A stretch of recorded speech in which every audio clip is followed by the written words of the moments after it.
Okay, hopefully my technical problems are a thing of the past. And I'm ready to go. Because StreamYard was acting weird as fuck for a couple of minutes there. Whoa.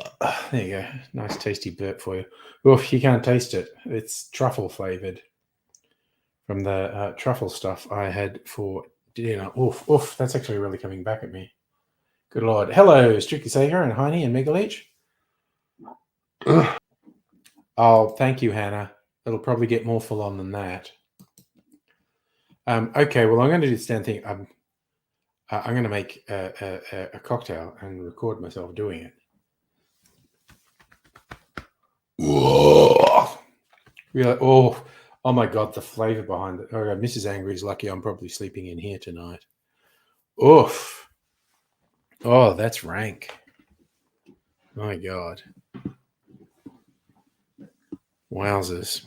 All right, let me set the, well, I suppose I could set up the chickens. Hit 9.5 out of 10. I am an inveterate burper. Wait, where are the chickens? They're all the way over here. Why did I put them so far away? Come here, chickens. All right. All right. Chickens. Oh, no. One kamikaze chicken. Come here, chicken. Oh, that's actually a pretty good arrangement.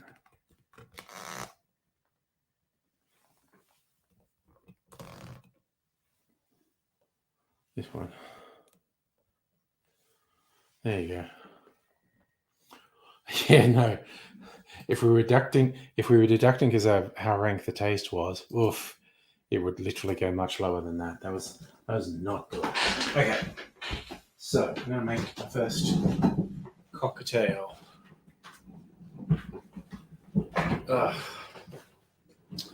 Okay, so that there. Bring this over here. Bring this in here. Okie dokie. Artichoke. Oh God, we're going to be doing those gross burps all night. End up throwing up. Just those times where you follow through. Oh my God, the taste of those burps. Oh. This is pretty rough stuff. Okay, I'm going to make the cocktail and then talk about it. So that goes there. The ingredients. God damn it, I always forget something. I didn't bring any sugar syrup in here. I'm going to have to duck out and get my sugar syrup. Okay, but that's it's probably less than 30 seconds. And hey, Luke, how are you doing? The chickens... Oh, I forgot to say, the chickens are in charge.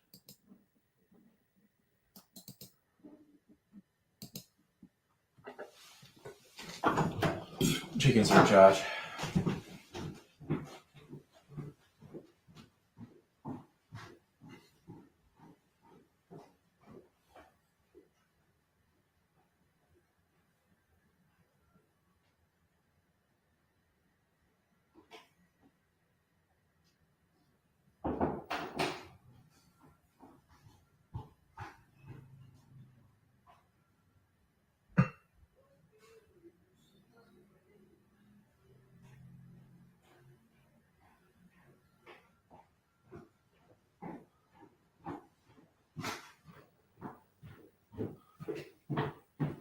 Oof.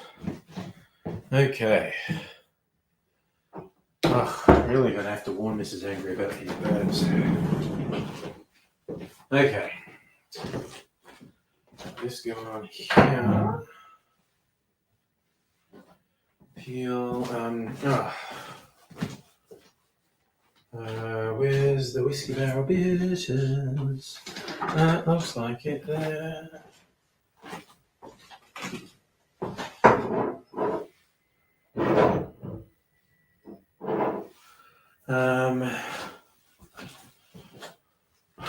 Right, Bakery Hill. I will just get the cherries ready. Get the cherries ready. Hey, Junkrat. What's happened? The chickens are in charge. Just while I make a cocktail, take a couple minutes. See how quickly I can spear a cherry in the ever diminishing number of cherries in this jar. I've actually improved my technique. There we go. All right. Right. I'm just going over here and make this cocktail.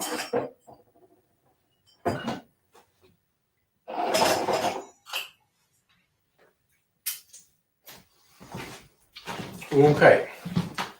Let's do this. Do that. Turn on this. And a bit more of that.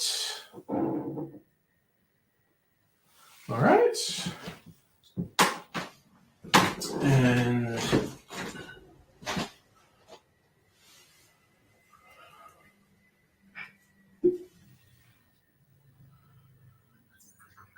60 mils of my most expensive whiskey. Whiskey drinkers would hate that I do this.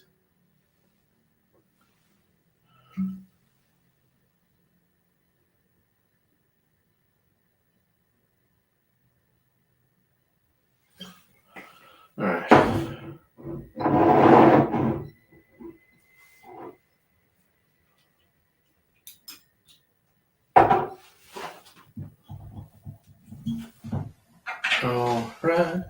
All right, baby, that's the way you are. All right. Now I'm ready to go. I'll turn the camera on. This is for my cocktail channel, not this channel, my cocktail channel. I'm making a variation on an old fashioned.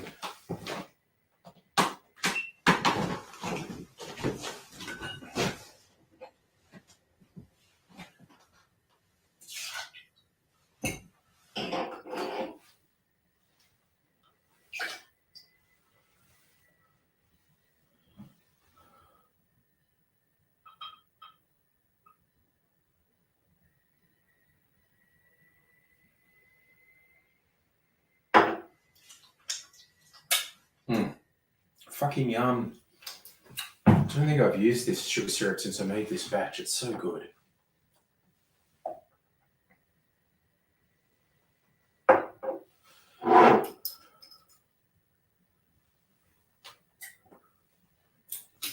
All right. We close that. We add some ice.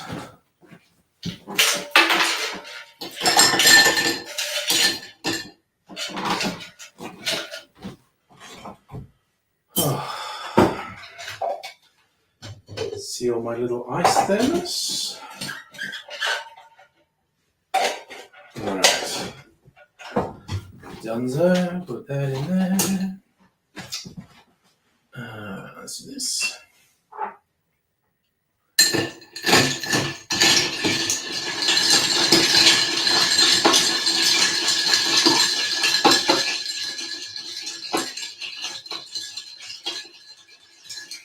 A little bit of ASMR.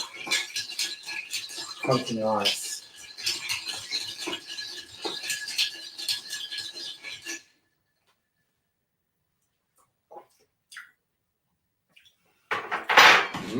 Zing.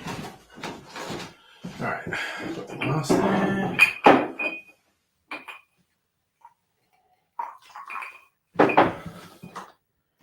The magic clear ice.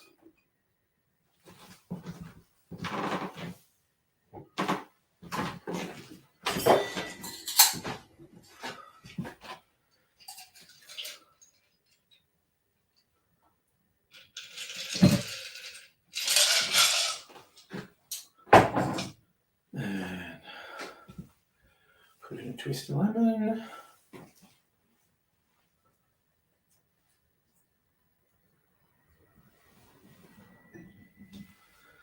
And the cherry. Okay, cocktail made.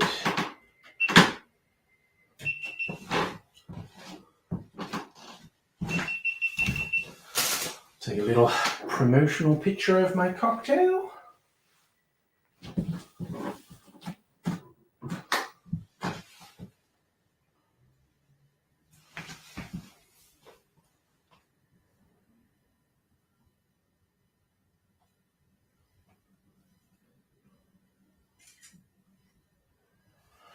All right.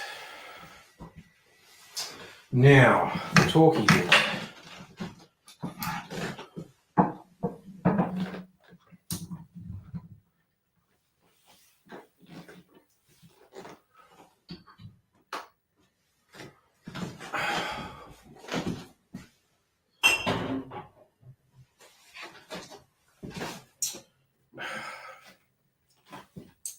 All right. Got to set up for the talking bit.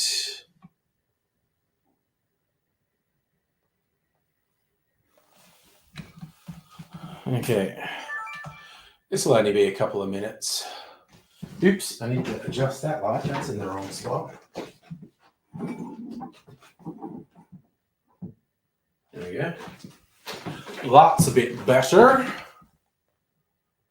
That looks about right. Is this ready? Looks like that's ready. And this is ready.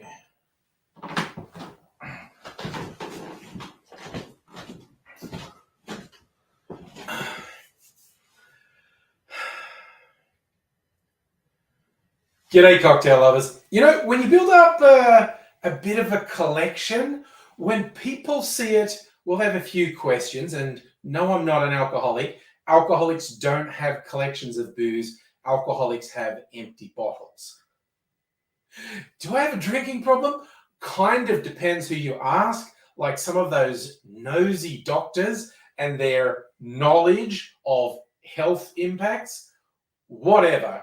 But another common question that gets asked, and I find this happens a lot, people know that you're a collector and they go, ooh, what's your most expensive bottle? Or, fucked it up. Another question that gets asked, and I do get this quite often when someone discovers I've got a booze collection, they want to know, what's your rarest bottle? And I think in many cases, that isn't literally what they mean. They want to know what's your most expensive or valuable bottle. What's the most that you've spent on something? And those two aren't always hand in hand. Yes, rare bottles will be incredibly expensive, but sometimes rare bottles are simply one-offs by small distilleries. They're there and they're gone. So technically, they can be rarer than some of the scotches in particular that go for tens of thousands of dollars.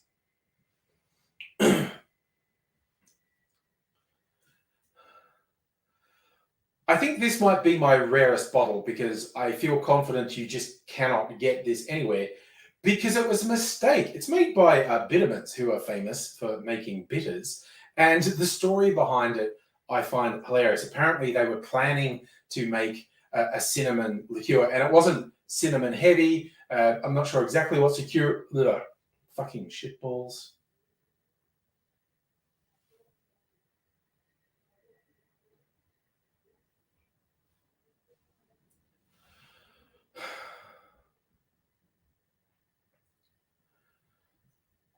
I love the story behind this. Apparently, they were just planning on making a liqueur, and they had all the ingredients measured out, and there was some cinnamon in it, but when someone was putting everything in the distilling process, they misread the instructions, and they put 10 times the amount of cinnamon in that they were meant to. No one realized they did the distilling, it came out the other end, and they're like, what the hell? And initially, bad news. But then they sat with it a while and went, I think this has something to it. It's got a little bit of bitter orange, a lot of cinnamon. And so they bottled it and called it their Winter Amaro, Hiver Amer. And it's actually really quite nice. A little of it goes a long way. And I think I'm going to make a cocktail with it. And you know what? I always thought this is probably my most expensive bottle. And it isn't that expensive, at least not from a collector point of view. This is from a local independent distillery, Bakery Hill. This probably costs about 3 bottles of Jack Daniels. Now, a collector's going to go, well, that's not that much really at all. A non-collector's going, you spent how much on that? What are you, insane? What's going on? But this is about the most I'm willing to spend on a bottle. I really like these guys, support them a lot. This is also an exceptionally good whiskey. They call it their Double Wood. It's a single malt.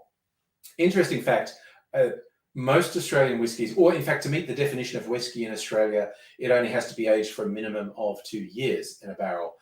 Bakery Hill tend to age their whiskies for at least 5 years, often longer. This has been aged for 5 years, and the reason it's called Double Wood, it's basically they initially do it with an American oak barrel. So they'll age it for somewhere between 5 to 7 years in an ex-bourbon barrel from America, and then they'll finish it into a virgin French oak barrel. So you get different wood notes from that.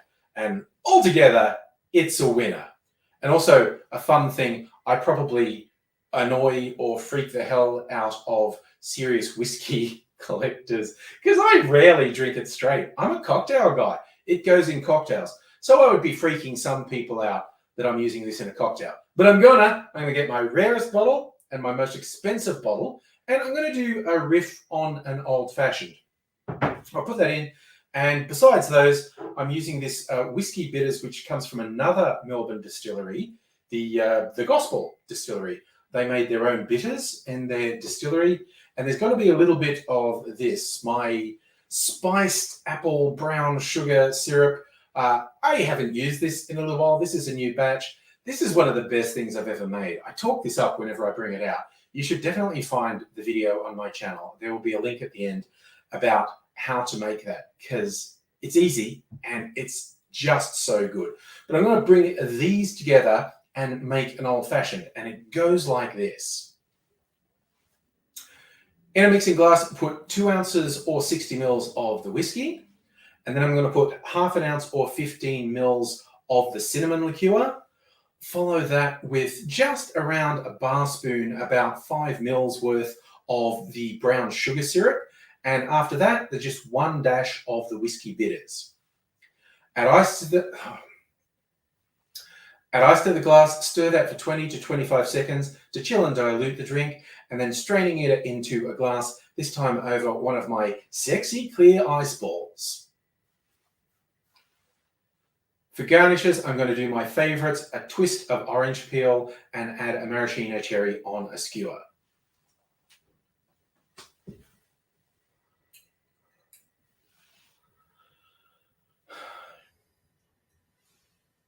So this is my cinnamon old fashioned, just a nice little riff on a traditional old fashioned, and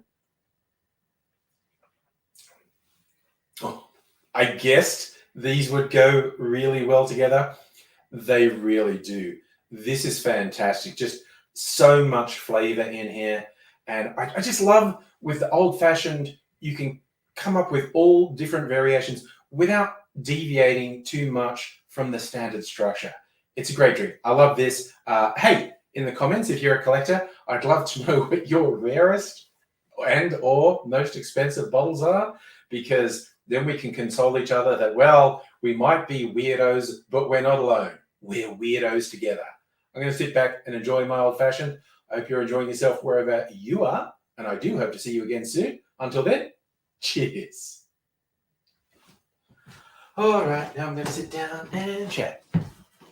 How long did that take? Is that like 20 minutes? Feel a bit rude. Anyway, let me put this away and I'll make it up to you by sitting down and talking.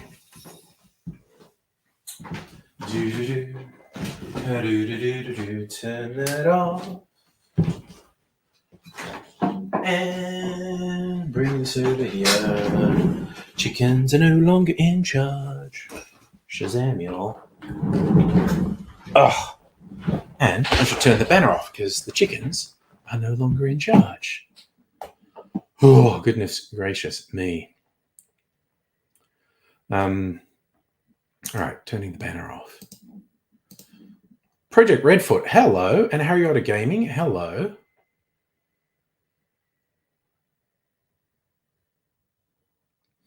Oh, that's a really interesting difference. Mrs. Angry is a psychologist. Psychiatrists are just people who can prescribe drugs. And you shouldn't really, and Harry, I like your positivity. You shouldn't regard that as a setback, Hannah. It's if you need to see someone different, you need to see someone different. Yeah. Yes, I do love the cinnamon story. It's very funny. You went to a government-sanctioned alcohol education class with a dude who swore by bitters. Yeah, no, bitters fucking rocks. Oh, yes. Add cinnamon to any recipe. Oh, well, okay. See, here's the thing. The brown sugar syrup I was talking up here, the very short version, slice up an apple, cover it in brown sugar, like twice its weight in brown sugar. Over about a day, the juice from the apple will get absorbed by the sugar and it will liquefy. Probably be quite thick. You might have to add some water. But then in a saucepan, toast some cooking spices. Cinnamon, like a cinnamon stick comes in. What do I put in? Cinnamon, star anise, nutmeg, cloves, cardamom. Toast them just so all the flavors come out. It gets a bit smoky and the flavors come out. Then pour in the brown sugar syrup and the apples, because the apples end up being really yummy to eat. And then you stir that, and you maybe add a little bit of water just to make sure the sugar all dissolves, and then you just let that simmer for a little while. You maybe want to reduce it because I like it to be a quite thick sugar syrup, what we call a rich sugar syrup, and then you strain it, and it's the best, man. Like I put it on pancakes. It's that good. Oh yeah, a Redfoot. Just look on my Angry Cocktail channel. I've got the videos showing how to make it. It's really good. And Hannah, dealing with anxiety. Yes, OCD, PTSD. Had meds, couldn't tolerate them. Oof. Well, okay. One of the treatments Mrs. Angry does, and it's freaky how effective it is called EMDR. It's a little while since I've talked about EMDR on the stream, actually.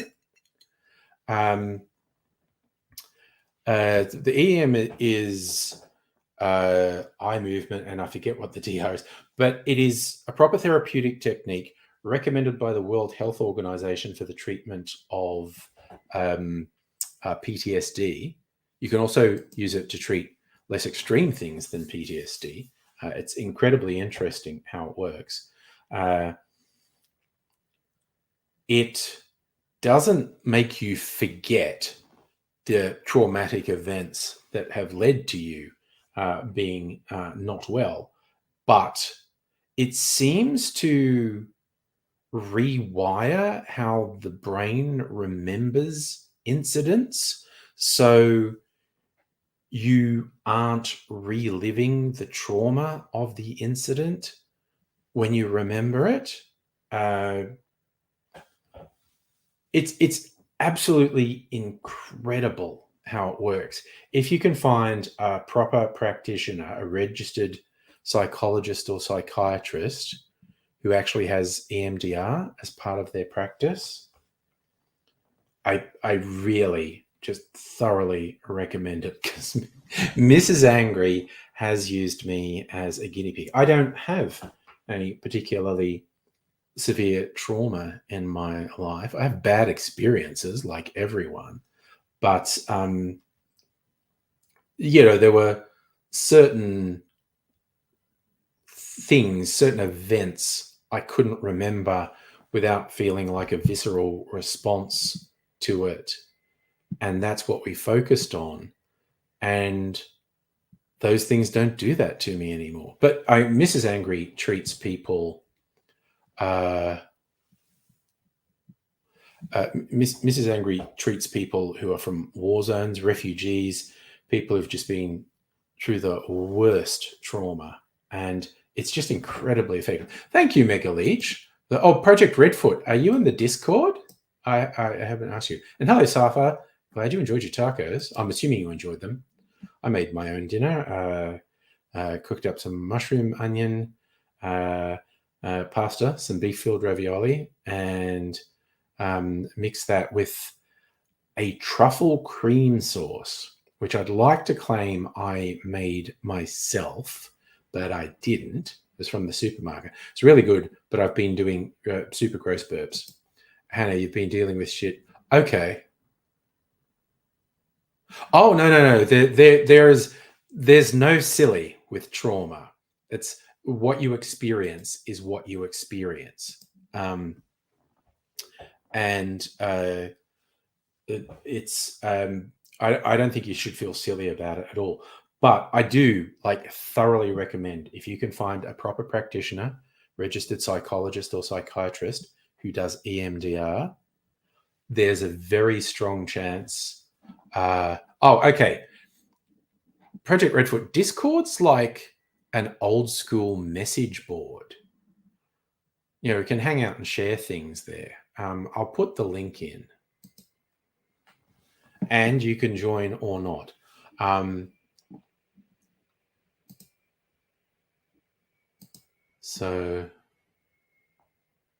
Yes, Megaleech linked to the short. Yeah. So I've got longer ones and short ones. It's really good. Anyway, I need to, oh God, where's the thing to invite people to the bloody... See, I'm not very good with Discord, honestly. Hide member list. There it is. Invite people. Jesus. So if you don't know Discord, you'd have to sign up for it. It's no big drama. Hear the kids talk about the Discord all the time. So that's the link. Dr. Abigail. Yeah, well, I hadn't talked about EMDR for a while, but I believe it could be valuable in this context. Oh, yes. No, Hannah, creative problem solving. Let's do it. But yeah, I don't know, Project Redfoot, if you were ever on bulletin boards or Usenet in the 90s, it's that kind of vibe.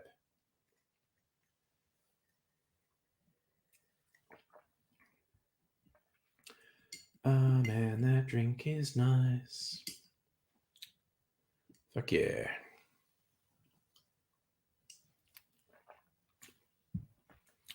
Also, my ice is sexy and clear. What are we doing here? Fewer fix. Okay.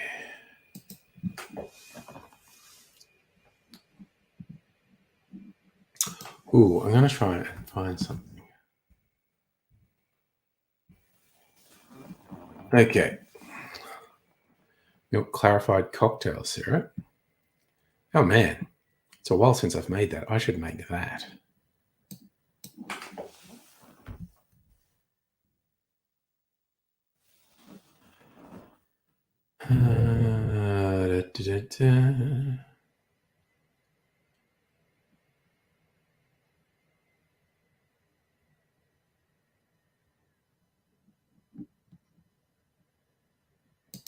Okay, let's do this.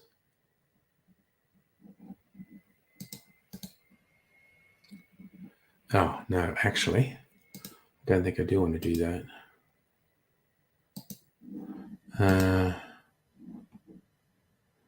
Where is it? This one. I think. Come on, what are you doing, damn it?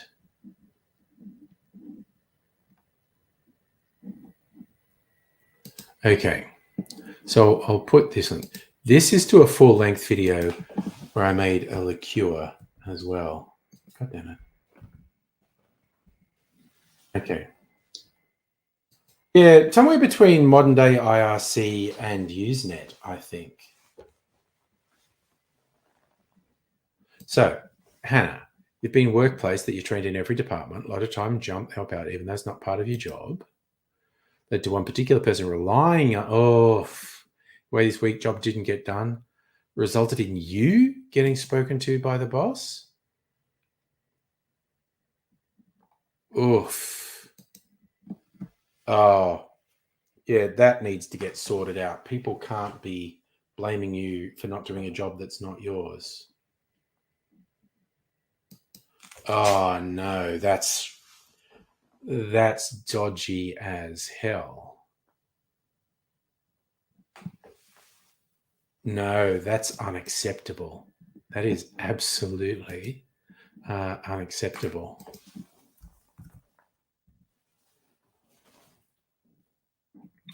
That's way up high on my list of bullshit. You're torn. Royally fuck them over intentionally. Go for good old malicious compliance. Do I manage jobs like that? Yeah, well, that's pretty much what they're begging for.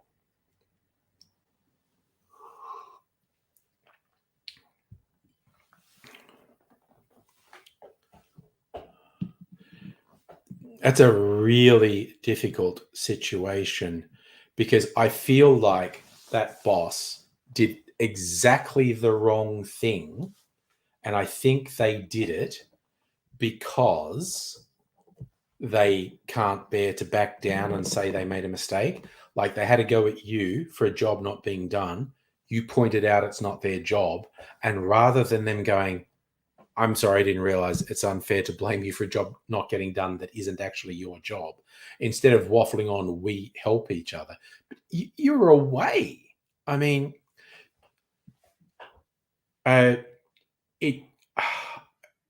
This person does not feel good to me. In a perfect or even reasonably okay world, yeah, because it was all fucked up and they couldn't back down, which is pathetic.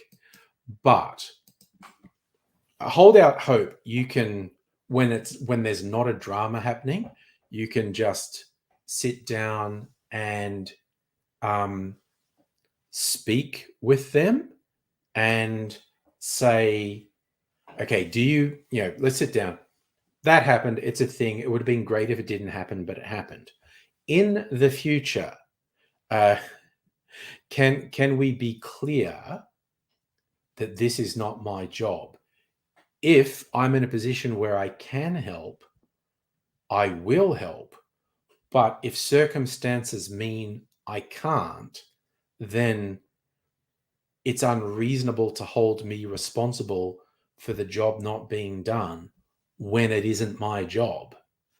That's what I would just hope that this boss, outside of the pressure of they did a dumb thing and they don't want to back down, and just go and just like as much as you shouldn't have to, let that go, and just say to them, look, in the future, if when I help someone, it's going to result in me being blamed when they don't do their job, I'm not going to be inclined to be seen to help ever. And I want to help. I want to be part of the team. But if I'm going to be blamed for someone else not doing their job, then I can't put myself in the situation where it's perceived that I helped do that job. If you don't think you can talk to them, you should do the work to rule shit. Do your rostered task. That's union stuff. And that is bad management. And I would agree. That sounds real toxic. They reacted massively, resulted in a pretty big admin problem. And as the day when the region, oh yeah, no, oh, I feel like that manager is out of their depth, and it is management's problem. I honestly, Hannah, I see two options. If you feel like you can talk to the person, now you pass the thing. Like, don't even bring it up. Don't say like you should be able to say, I want you to apologize because you fucked up. Probably nothing to gain with that. So my suggestion would be don't. But in a perfect world or an okay world, you'd be able to say to them, look, if helping someone is going to result in me copping flack when they don't do their job, I can't put myself in the position where I'm going to suffer because someone else is not doing their job. And so I will still, if we can establish those ground rules, I'll continue to help people. But if I'm going to be punished for someone else not doing their job just because it was perceived that I had previously helped them, then there's no reason why I would help them. And if you don't feel like you can have that conversation, I'd do your roster work to rule is what we call it in union land. It's go, this is my job, this is the parameters of my job, this is what I'm going to do. And when someone does something that's outside your job, you go, well, and it would be particularly easy to go, well, that's not my job. I actually have my job, which is over here. I have to go do my job now. So it's not normally like that with your current leaders. Old ones, yeah. Well, look, I honestly think they got caught off guard. And that's where I kind of think, although you shouldn't have to, if you can just leave this behind, but if you feel like you could talk to them and say, in future, if me helping someone is going to create a situation where it's somehow my fault they didn't do their job because I wasn't there to do it for them, then I'm not going to want it to be perceived that I'm going to help them do their job, because that makes my job too difficult. I want to do my job. I do want to help, but that shouldn't be expected. I should help when I'm in a position to help. But if I'm not in a position to help, it shouldn't be an expectation. Ideally, if you feel like you could have that conversation with them, I'd have that conversation with them. But yeah, fuck it. If you feel like you can't have that conversation, just, do your own job. Particularly when this horrible person asks you to do something, just, I'm busy doing my job. So the person who didn't do the job wanted task today, you told them to fuck off and leave you alone. Well, yeah, fuck them. No. If they had the audacity to blame you for not helping them, fuck them. Fuck them in the ear. Yeah, angry HR. Yeah, no, I've seen stuff like when management want to blame people rather than get solutions, it's just like bullshit. Pretty firkin common, though. It's extremely annoying how common it is. Hey, Justin, how you doing? Man, this is really cinnamony, this drink. I only put a little bit of that cinnamon liqueur in here. It's the flavors of Christmas, this one. Ooh, yes, it's like whiskey-soaked Christmas pud. It's actually really good. It's like sweet and whiskey and cinnamon. It's yum. And yes, that's always an important thing to remember. HR departments are not there to help employees, they're to protect the company. If you're lucky, helping you falls within the parameters of protecting the company. Hannah, main issues management. Oh, four bosses. That's that's the old Mike Judge movie, Office Space. Oofed. No, that's the worst. That workplace structure sounds terrible. Yes. Didn't Keith Olbermann disgrace himself at some point? It's so hard to keep track of who in media disgraces themselves. But yeah, I've seen Keith Olbermann do some interesting presentations. Hey, cow-hugging vegan. Gaslighted at work. Been there, done that, got the t-shirt. Yeah. I think my boss is, it's technically my boss's boss, but of course it does mean it's my boss as well. And even her boss is my boss. But I have a direct manager who then reports to this level manager, who then reports to the head of all of IT. Anyway, so my boss's boss, I think she's testing me in a good way. She's giving me a whole bunch of extra stuff and extra responsibility. And she always goes, "Is that okay?" And I'm going, "Yeah, I'll do that."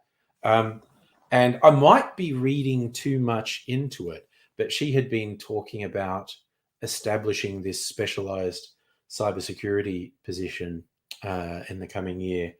And not a lot of detail yet, but what they've said sounds interesting. And maybe it's wishful thinking on my part, but I feel like she's giving me stuff to test me to make it. Oh, Dr. Abigail, you wish to make a public statement. You can do that.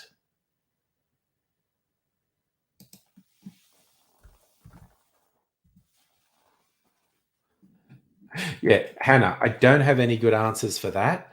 If you've got those sort of interfering multiple managers, yeah, they're just going to get in your way.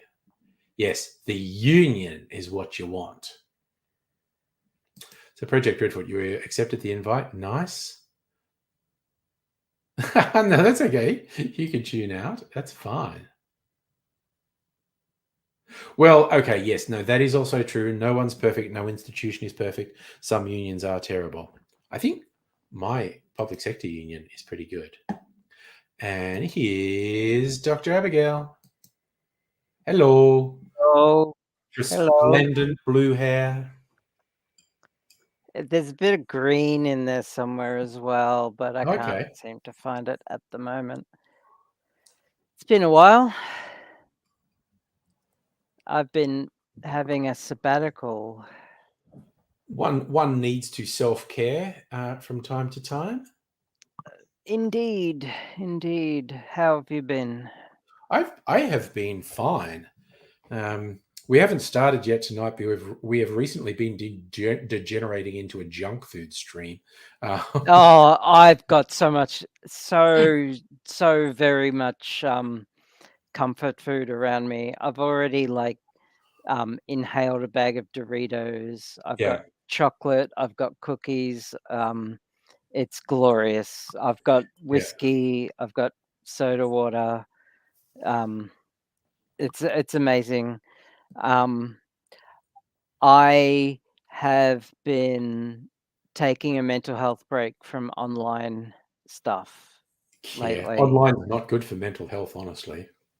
Yeah, oh, for sure. But also chronic pain stuff and opioid stuff is not great. And I'm loving the pasty white, this You do screen look and light very levels. buff Oh, it's lady of so the great. night stuff. I need jet black hair to pull off the pasty white Yes. that I'm projecting here. Yeah. And the bright red lipstick. But I've got a punk vibe going because I've got like the plaid Oh, you've got the pants plaid and the suspenders. Yeah. and the suspenders and yeah, with the blue hair.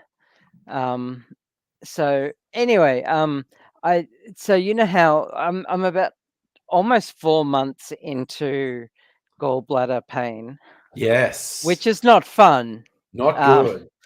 not fun, and I've got a running prescription of tramadol, which, if you're unfamiliar, it's a synthetic opioid, um, up there with endone. It's a very powerful painkiller. It leaves Panadine Fort in the dust in Yeah. its power. um, so yeah, and it makes me crazy. It makes me insane. I'm hot-headed Yeah. and just what's the word? Unstable when I take it. So I just avoid being online because for my own sanity Bit and much. Yeah. for everyone else as well, because otherwise I just like snap at everyone. I'm just I've got a short fuse. So Yeah. I've been binge watching shows and Oh, playing nice. video games, and I started therapy, which I've really needed. Yeah. I've had, I was on tramadol for 2 years. Rough as shit, but effective in pain management. Yes. Yeah. Well, it's been better for me than endone, which Yeah. was just I couldn't handle endone at all. Okay. Plus, ironically, endone gave me migraines. Um, It is absolutely so surreal how medication can do the yeah, opposite of what it's meant to. yeah, I know, right? But tramadol is fine. But I was in the ED last week for mental health reasons, which I will not go into. No, you Um, don't need to, but that's yeah, again um, taking precautions for yourself. yeah, absolutely. But I did hear about the gallbladder stuff, Yeah. and this is the reason why I'm here. I just want to bring to the surface the multiple levels of incompetence that I have Oh no. experienced at St. Vincent's Hospital. Oh Um, no. Megaleech, I don't know what One Piece is. Oh, Live One action Piece One is like the Piece. longest running manga slash anime in history, like hundreds of episodes of it. And No Netflix idea have what just it done the is. first season uh, live action. They're pirates and Okay. they all have weird physical things. Like the central character is really stretchy and rubbery. Um, Okay. so it's a weird, Fair enough. surreal anime pirate show. Okay. Fair enough. I actually just finished watching a 20-year-old TV miniseries called Taken by Oh, Steven Spielberg. Um, oh. Is that and alien abduction? yes. Hmm. Um, it's 10 episodes, and each episode is about an hour and a half long. Hmm. And it starts off in the 1940s, in World War II, Hmm. and uh, each episode is like a decade later, and it's multi-generational. It's so awesome. Um, and the narrator is a little girl, and eventually you find out in about episode 6 that the little girl is Dakota Fanning Oh when wow. she's like Okay. 9 years old, Yeah. because that's how old she was at the time. And the Yes. last 4 episodes is about her, and it's just really awesome, and it all comes Cool. together. And like people who are in like the first couple of episodes, the show ends with their grandchildren, and Oh, it's just okay. it's just so cool. It was really Yes. awesome, and I watched the last episode today. Okay. It was actually really awesome. So, but it's a 20-year-old TV show, and I'd never watched it before. So yeah, Wild. called um, it's called Taken, but it's also um, you can search for Steven Spielberg presents Yeah. Taken. Yeah, Yeah. but it's actually really good for a 20-year-old TV show. It's just making But me think anyway, of so Liam Neeson, but yeah. yeah, 20 years old is still in the 2000s. I know, Yeah, right? no, that's not good. That isn't good at That's all. that. So the jump scares and the alien abductions and the horrific alien moments didn't scare me. Yeah. The scary part of the show was that 2002 modern day Yeah. was 20 years ago, Yep. and present day was before my son was born. Yep. And I was a full adult. Yep. And yike. Yeah. Anyway, so so about 4 months ago, my asymptomatic gallstones became symptomatic gallstones, and I Ah. started getting horrific pain, and you're aware of that. Yeah. And I had an ultrasound and found out my gallstones were the size of my gallbladder, which is not ideal.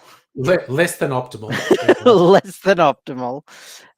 So my gastroenterologist submitted an urgent referral because Yeah. every time I ate food or drank water, Yeah. just petty stuff like that, I would be in You and your severe eating and pain. drinking. Yeah. Oh God.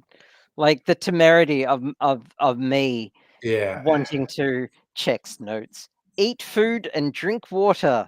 Yeah. So yeah, he submitted an urgent referral to the surgeon, and he said if I hadn't heard back from the surgery department in a month, Mm-hmm. call him. So a month Okay. passes, and I call Yeah. him and I say, I haven't heard anything. And he says, I'll get onto that. Another month passes, nothing.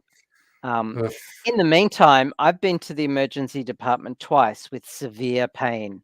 One Yeah. time it was because I ate a chip, one No. hot chip, and No. suddenly extreme pain. So I got to about the 3-month point where I just decided I just can't eat anything with fat in it now. Yeah. So now I eat I have meal replacement stuff Yeah. now, like Yeah. those Like shakes and powdered bars and shakes stuff. and stuff. And it's funny because um, those powdered shake things like Yeah. Optifast things. Yeah. Um, I have the absolute nerdiest way of mixing those because I Oh my actually gosh. have Okay. a magnetic stirrer from a lab where you put the little I actually have a pack of them. You know the um Teflon coated Yeah. magnetic stir bars and a, Oh a yes. magnetic stirrer on my kitchen bench, Oh and I just man. pop one of those in a pint glass and Yeah. just let it sit there and stir for Uh, like 5 minutes. So ha! I don't need to shake it like some pleb. Like a It's just savage. like yeah, I know, like some barbarian, and they are the smoothest shakes ever. And I Really? just water my plants while it shakes my shake for me. So That's pretty it's pretty cool. great. Okay, ED and Screaming While and Cry. until throw yep. up on their Um, shoes. well, I see. I've been to the ED 3 times with extreme pain. Yeah.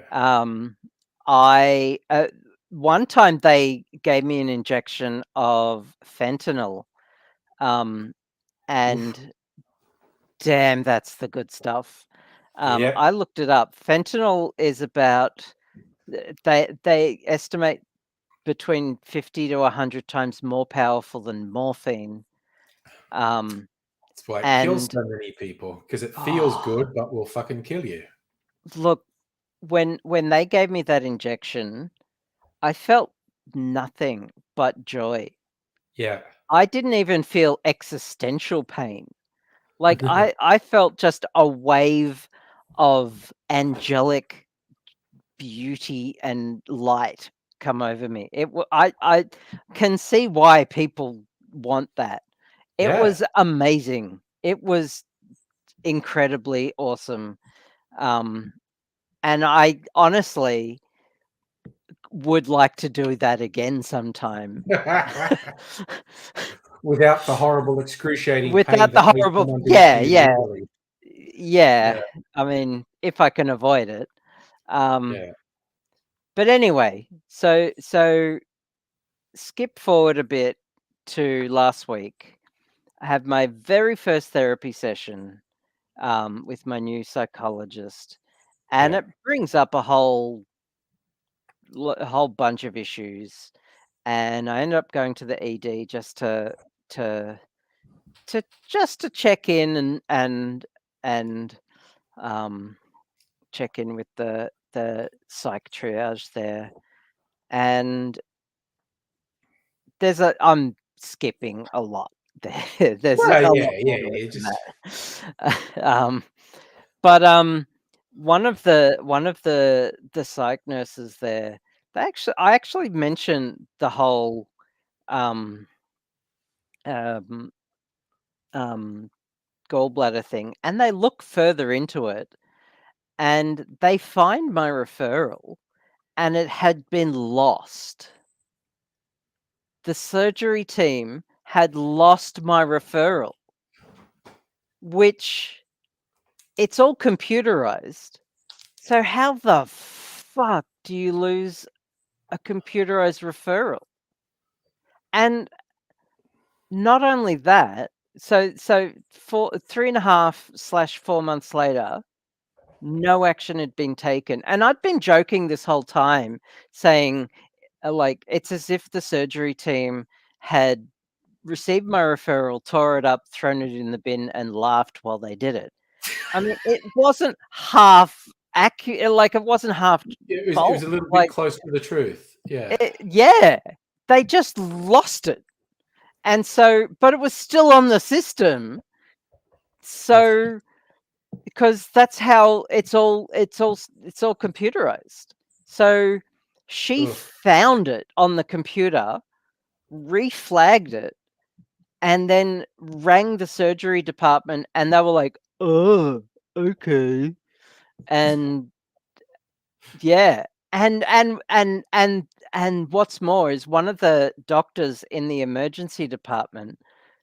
One of the times I went in to because I was in extreme pain, he said he would issue another urgent referral to have my gallbladder removed, and he never did it.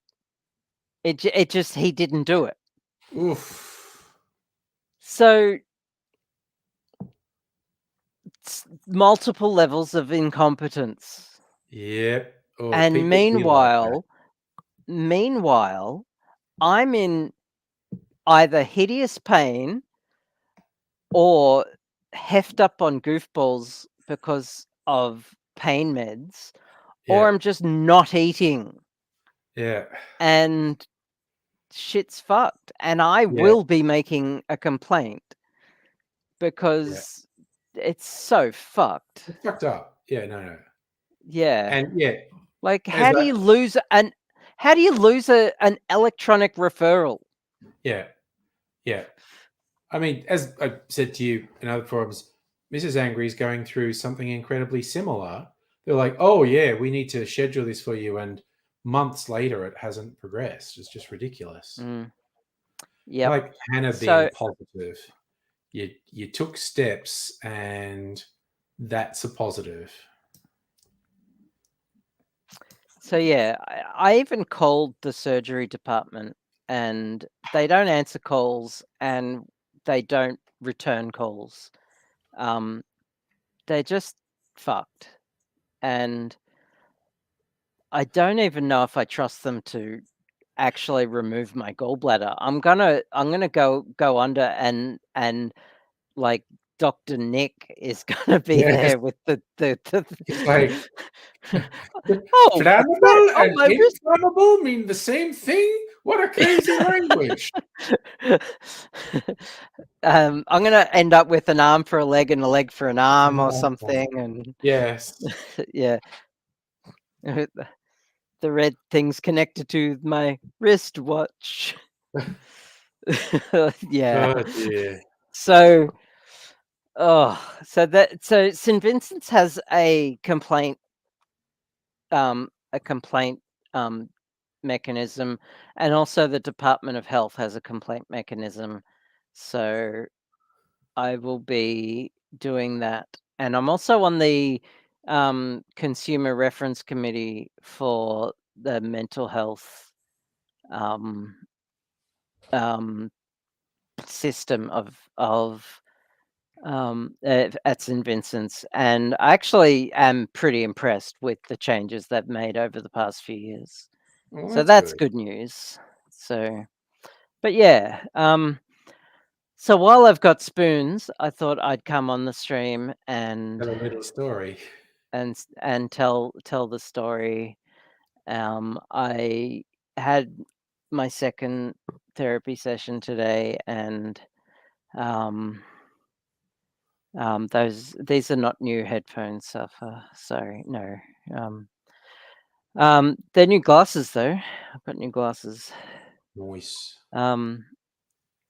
Anyway, yeah, for the past few weeks I've just had to zone out, and I haven't been on the streams. I haven't just had to disengage from life for a bit. So But yeah, again, much like Hannah was saying, it's positive that you understood here are some things I should do, and you went and did yeah, them. And that's a yeah. huge positive. And it's something I always encourage in friends as well, when they Yeah. say I just need a step back, or I need to look after myself. I actually like really congratulate my friends for doing that and not feeling obliged to do hard things when they don't have the energy, because Yeah. life is hard enough, and having pressure from your friends to do Yeah. things when you don't have the spoons for it, it's too much. Yeah. Self-care is good care. Well done, Safa. Yeah. Um, yeah, that's exactly right. And Oh, yeah. um, And yeah, yeah, again, being positive and sharing so people don't feel alone. yeah, and I'm not embarrassed to say that I'm doing therapy and it's hard work, and I'm certainly not embarrassed to say I had to go to the emergency department for it. Um, the more people who tell their stories, the more people who don't feel alone about it. And Yeah. like, if someone told their story while I was in need, maybe I wouldn't have had to go. Yeah. Um, like all those times in the past. So Yeah. yeah. But anyway, I do have to go because That's okay. Using up I've spoons. using up spoons. But I thought I'd come on and say hello, and it's party night. I'm not drinking alcohol because I need Good to call. not do that for a bit. Yeah. um, um, yeah, but I do have lots of junk food, and Well, that's a big plus.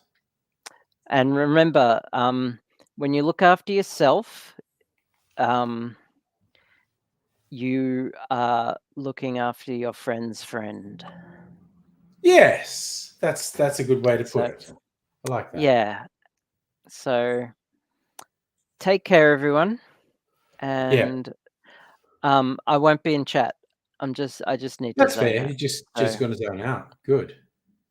yeah. Good. So I'm Taking gonna care. go back to listening to music or something. Yep. Just So go zone out. yeah, take care everyone. Just to thank you for sharing. Well, take care everyone. I'm gonna log out now. Yep, good call. Novaya Thanks Melanin. for sharing. Bye. Yeah, and that is a really good point, Hannah, about feeling it's easier to solve someone else's problems than your own. And I have seen that used in a therapeutic environment where someone is basically shit talking themselves and saying, "Oh, useless," and then the therapist says something along the lines of, "If your friend was going through X and they came to you and said those things, would you let that go?" And you go, "Well, no." I tell them, "Don't say things like that about yourself." You go, "Yeah, but here you are. You're saying it about yourself." Life's difficult, yo. Just throwing that bit of deep wisdom at you. Life is difficult. And that is also a thing in so many circumstances, Redfoot. You got to be the squeaky wheel to get the grease. And how your therapist said, use asking for a friend technique when asking yourself what to do next. That's pretty good. Yes. Pretend it's a friend saying, "Hey, I'm in this situation. I'm facing this. I'm feeling like this. What should I do?" And you respond with all the compassion you'd give a good friend, realizing you need that level of compassion yourself because you got to look after yourself. There's the analogy that people always use is the airline thing when they're telling you how to prepare for a crash.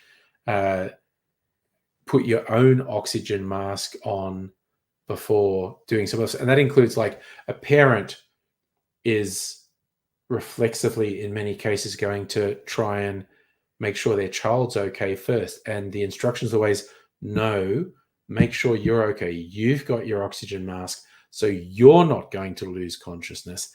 Then you can care for someone else. I feel like there's a real sync thing, Redfoot. Because that is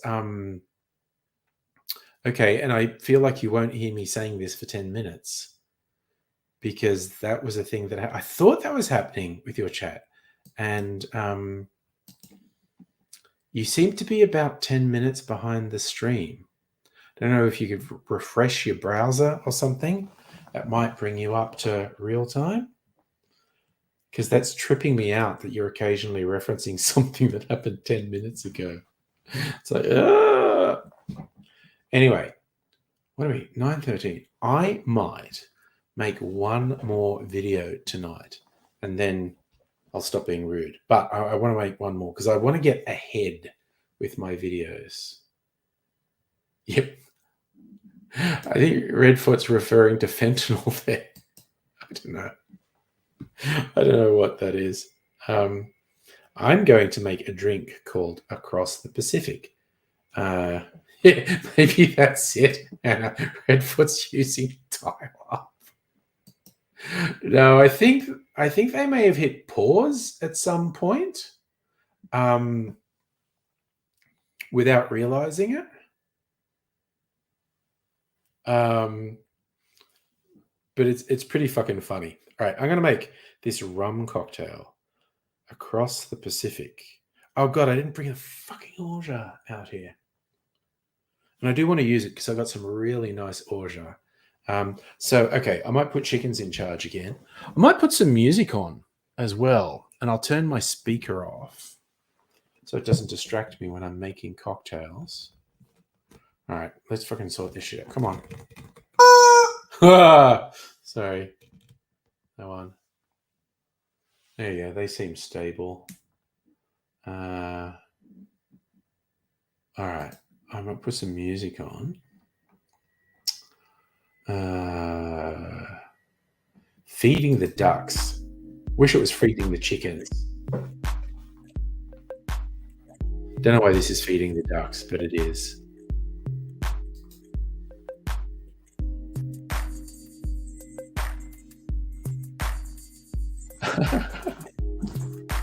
All right. We're all telling Redford that they're 10 minutes long. Oh no, you're back with us. It was genuinely confusing. It took me a while to realize what was happening. That was pretty funny, quite honestly.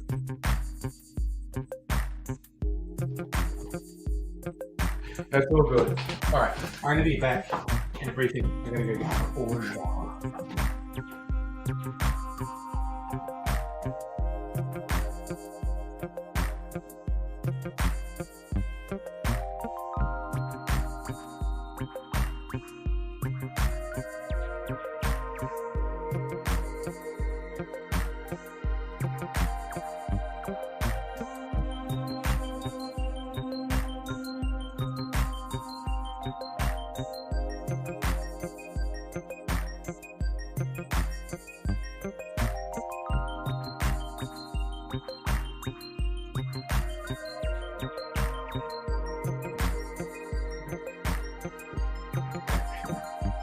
Got my orgeat, which is an almond-based sweetener. All right, I need to get some shit together. Okay. Step one, move this chair.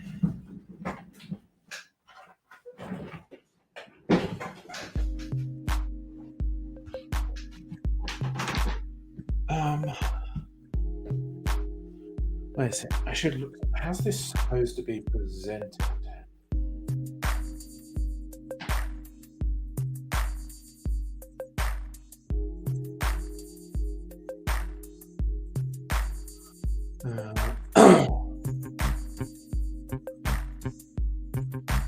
What are there some videos? Okay.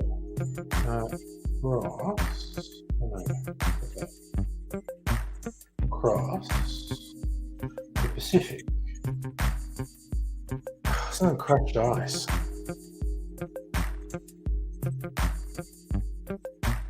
You know what? I'm gonna do a dirty dump. Okay.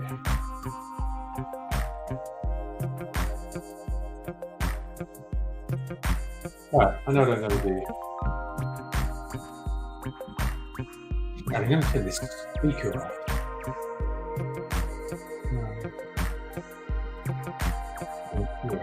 Yeah, it's still playing. So I'll be over here and you've got chicken from the middle while I go over. Oh, I should mute a couple of things. Make my life a bit easier. Easy like Sunday morning. I wanna get high. So high. Who did that originally? Easy like Sunday morning. I was thinking of Faith No More's version. But I know it's not their song. Okay, bakery go back there. Gotta get high. I just realized I didn't bring any non-alcoholic beverage in here. I'm gonna have to fix that. Going to have to go out and get a non-alcoholic beverage. Some sody water.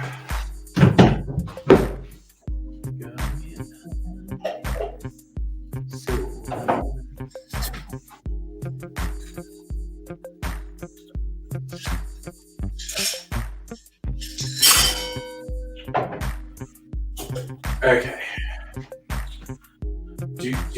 Okay, I'm supposed to do runs. Let me see what I've got. Okay. Put in reserve. Cross. Okay. And cross.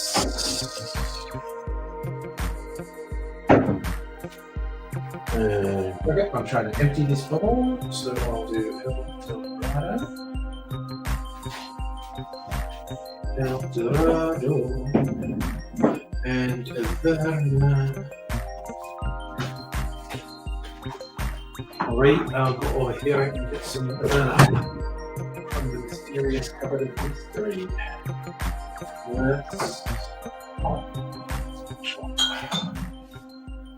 That's not how that works at all. Okay, a burner. That's pretty wild. That's pretty strange. Have you ever seen a jellyfish? That shit's crazy. Okay, so that ready? That ready? That ready? And that ready? All right. So we're doing 1 ounce of this.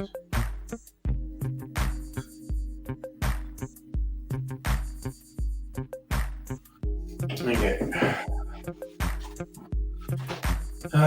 3/4 minutes. Oh, no. Actually, I'll do the order off.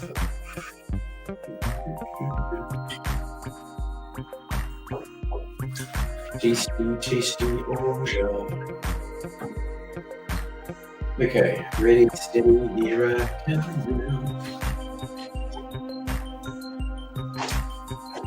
Never met a man who made me feel the way that you do. Alright.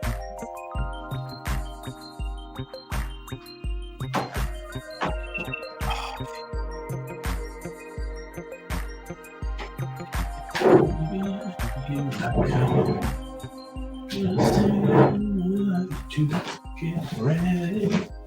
Get ready. Gotta make this. Do this thing cross.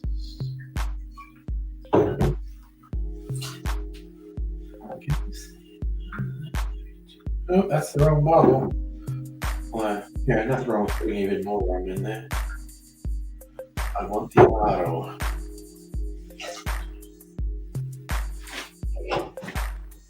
Okay.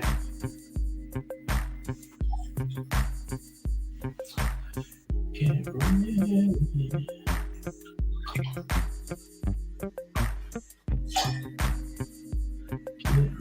Get ready. Alright. Let's put a bit more ice in here.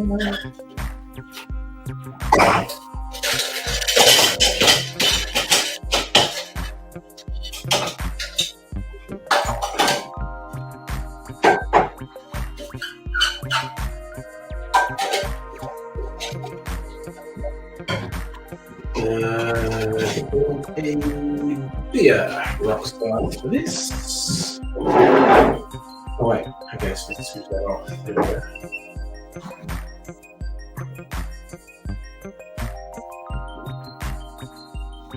Alright. Is this ready?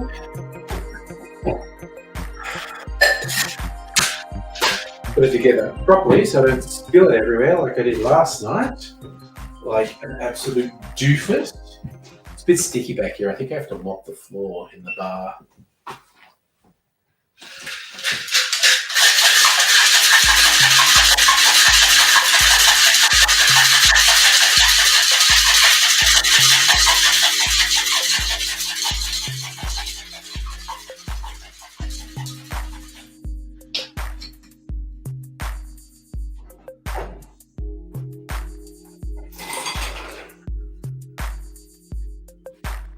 There we go.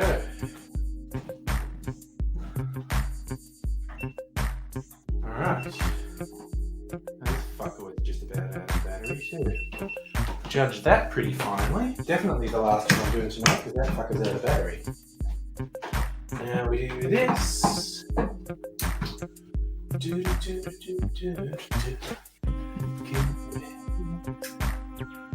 I've got to take a picture again.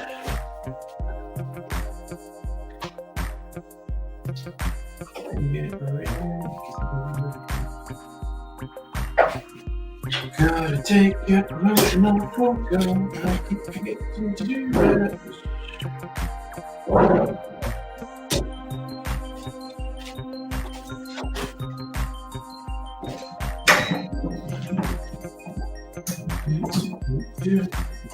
Where did I put my food?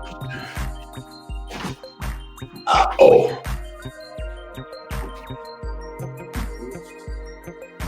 Pour the little bits in. Oh, Jesus. That's feeling a bit slippery.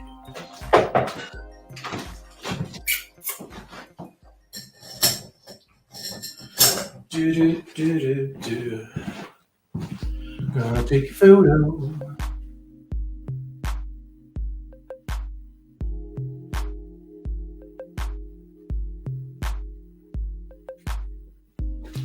All right. Let's get this going on. What's going on? Pretend I'm funky. All set. That looks all set. That's ready to go. That's ready to go.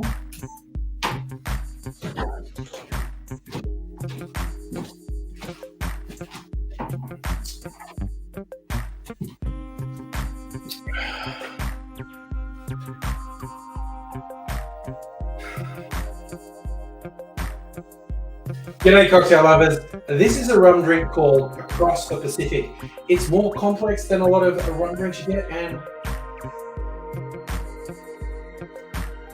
the different elements are coming together really well. This one's well worth trying. Here's how we make it.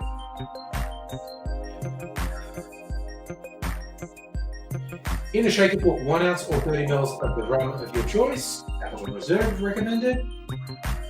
Then add half an ounce or 30 mils of an overproof rum like Smith & Croft. Then add half an ounce or 15 mils of Averna Amaro. And then add 3/4 of an ounce of lime juice. No, I added orgeat first, didn't I? Then add 3/4 of an ounce of lime juice. Oh my God, what's wrong with my fucking mouth?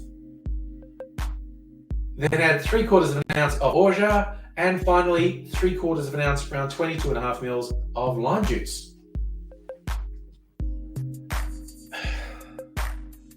Add ice to your shaker, shake that good and hard for 10 or 15 seconds to chill and dilute the drink. And then you can either strain it over crushed ice, or I chose to just do a dirty dump into a rocks glass. Because taking it easy is... Because I'm taking it easy right now, so just putting it right in the glass, and you know what? It works, and you should do what works for you. Cheers. All right. I feel like I've accomplished something now. That off. And I can sit down.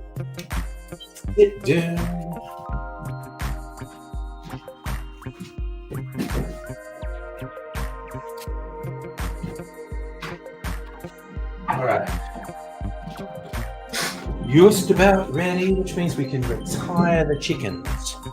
For a while at least. Chickens no longer in charge. And so we've got music happening. Hi, Oswaldo on Twitch. Just so you know, I use a thing that lets me restream simultaneously to YouTube, Twitch, and Facebook. Most people watch me on YouTube. Some people, like you, watch me on Twitch. So thank you for coming in and saying that. Oh, was that it? When you signed into Discord, you must have paused the stream. Okay, cool. And hello, Big Pat. Okay, so now it's chill. Pay attention to the stream. Now I'll pour this into, yeah. Worked. Homogeneous. There we go. Put that over there. Gotta clean the bar up tomorrow. It gets very sticky. I have to remember that if I don't do it the night of the stream, I gotta put bottles away. Take stuff out to the dishwasher that's got to go in the dishwasher. and then wipe the bar down because it gets sticky.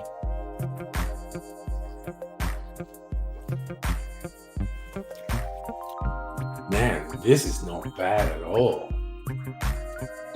Oh, wow, the Averna is giving an almost chocolatey caramel flavour to this. Probably the Amaro going with the order. Man, that is good. That's good. Okay. I like it when drinks I randomly choose turn out to be good drinks. Because it's disappointing when they turn out to be bad drinks. They're very rarely bad. It's just occasionally one doesn't live up to what I thought it would be. And it's like, because I've made enough goddamn cocktails that I can look at a recipe and go, that should be good. I should like that. Every now and then, a bit wide of the mark. When I made recently a Trader Vic recipe, like I actually thought it looked a bit weird, and I was just going to try it. And then I tried it, and yeah, this is not quite working. It's like it's not terrible, but something about it is not working for me. This kind of looks like milky coffee or something at the moment.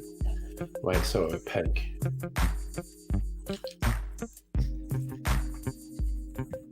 I have to go out and get some soda water after this. That's good, man. That's fucking good. That's an 8 out of 10. That's a good one. Oh, nice, Safa.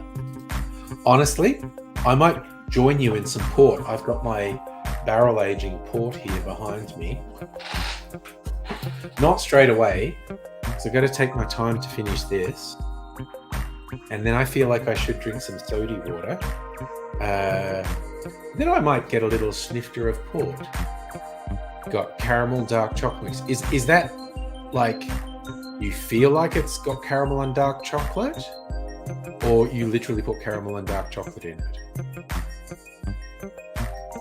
What would happen if we run out of soda? Well, there's a natural way to make soda water. You've just got to find particular minerals. Yes, any old port in a storm. Do you think this looks like a mango drink? It is not. It's rum and Amaro, and it's got a kind of milky-ish, it's like an almond milk-based sweetener called orgeat and lime juice. No mango there.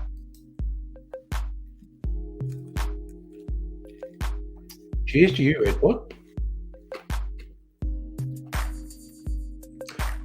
Oh, okay. So your bottle of port referenced caramel and dark chocolate thing. Yeah, I think that's their tasting notes rather than there's actual caramel and dark chocolate in it. That would be on the front of the label if this was a caramel and dark chocolate flavored port. A little bit orangey.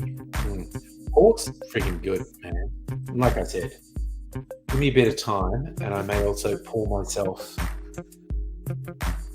a snifter of port. It's pretty fucking good.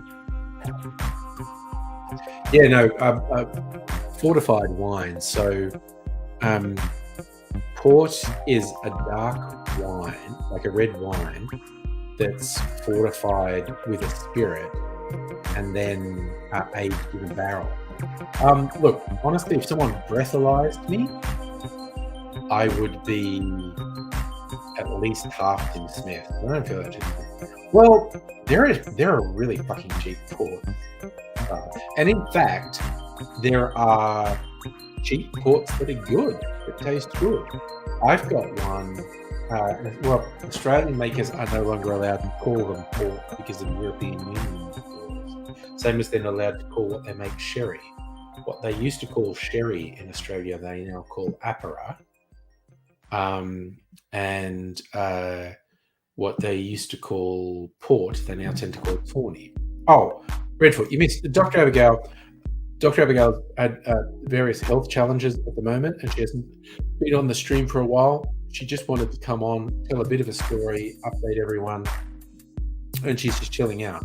But it was absolutely lovely to see her. Chog, I was full of fear, but now Chog is here. Much less fear now. So you're getting your full license in 2 months. Nice. Turn down the back. Yes, thank you, because I have no idea what the mix is like. Let me. Oh wait, did it fucking auto adjust? It did. Ah, I thought it would stay where I put it last time, but it auto set back to 50%. We settled on 30% last time. Oh, Redfoot. Abigail has been through rough times, but she's feeling more positive now. Here with random house music in the background. Thank you, Chog. Love you and Mrs. Chog as well, in Angry Chicken Man. Yeah. Sorry, Megaleeps. That caught me by surprise because I thought it would stay on the level I set it, but it popped up. Oh, that's an interesting taste. Solo movie feels more like a TV show than a movie. Well, there is going to be a TV show of Lando Calrissian, isn't there? Possibly with Donald Glover playing Lando. He was a good Lando. He was a good young Lando.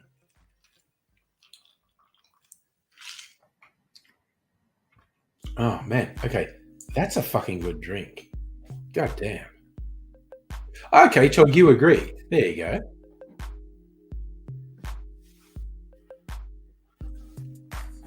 I think I've only watched it once. Like I watched it in the cinema when it came out. And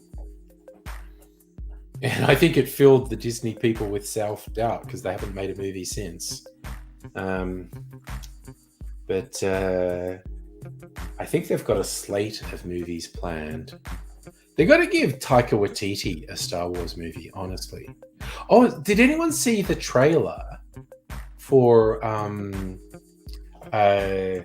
that's bloody Zack Snyder movie? It's going to be on Netflix in 2 parts.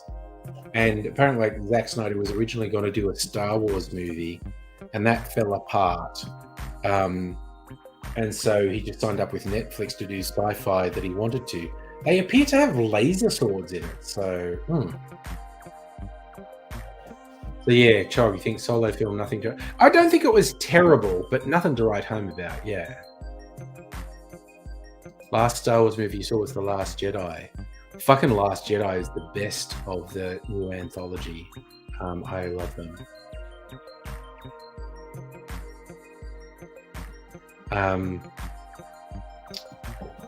Yeah, as I always say, with that new trilogy, Force Awakens was better than I expected. Last Jedi fucking rocked. Rise of Skywalker was a fucking embarrassment. It was just ridiculous. Somehow the Emperor returned. Jesus Christ. Just hand waving your major plot point like that and not resolving a single fucking thing that had been set up in the previous movies, except coming up with the stupidest imaginable backstory for Rey. It was just like, fuck me. You guys should have been doing more cocaine. You would have come up with a better answer. But anyway, yeah, no, the Zack Snyder thing, of which I have forgotten the name of, that actually has laser swords, actually looks good. And it not only looks good, I was friggin' amazed they had a trailer, and you know, several minutes of a trailer, and it feels like it gave nothing away, which was pretty fucking incredible. Okay, so you love The Force Awakens. See, and again, personal, subjective experience of the movies is absolutely legitimate. And I kind of feel like I'm an outlier with my love of The Last Jedi, because I actually love the way it rejected the sacred bloodline idea. But, you know, your personal experience of any experience, I need a better word than that, than repeating experience, but yeah, film, TV, book, live show, art, it's valid. Hey Pat,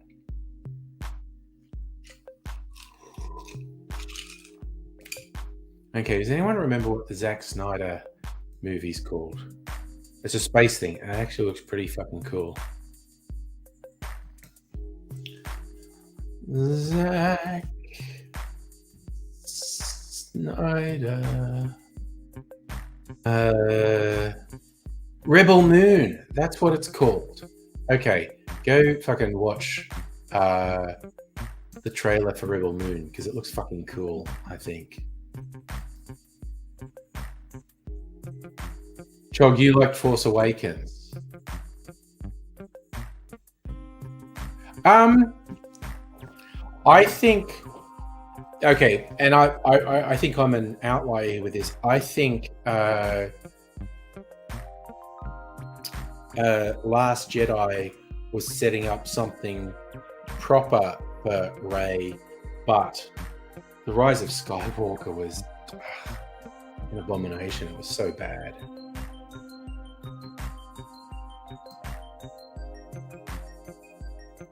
I think the character development was pretty poor with a lot of. I think there was a lot of mistakes, but you know, I try and be political. No, the Mary Sue concept is when someone writes a character and it's basically their wish fulfillment character. It's like them in the storyline. It's like, yeah, and then they did this and they did that, and then they had lots of friends and they were really cool. So if a character is like wish fulfillment for the self, it's a Mary Sue. So Redfoot's doing full disclosure. You want 3 hits of LSD.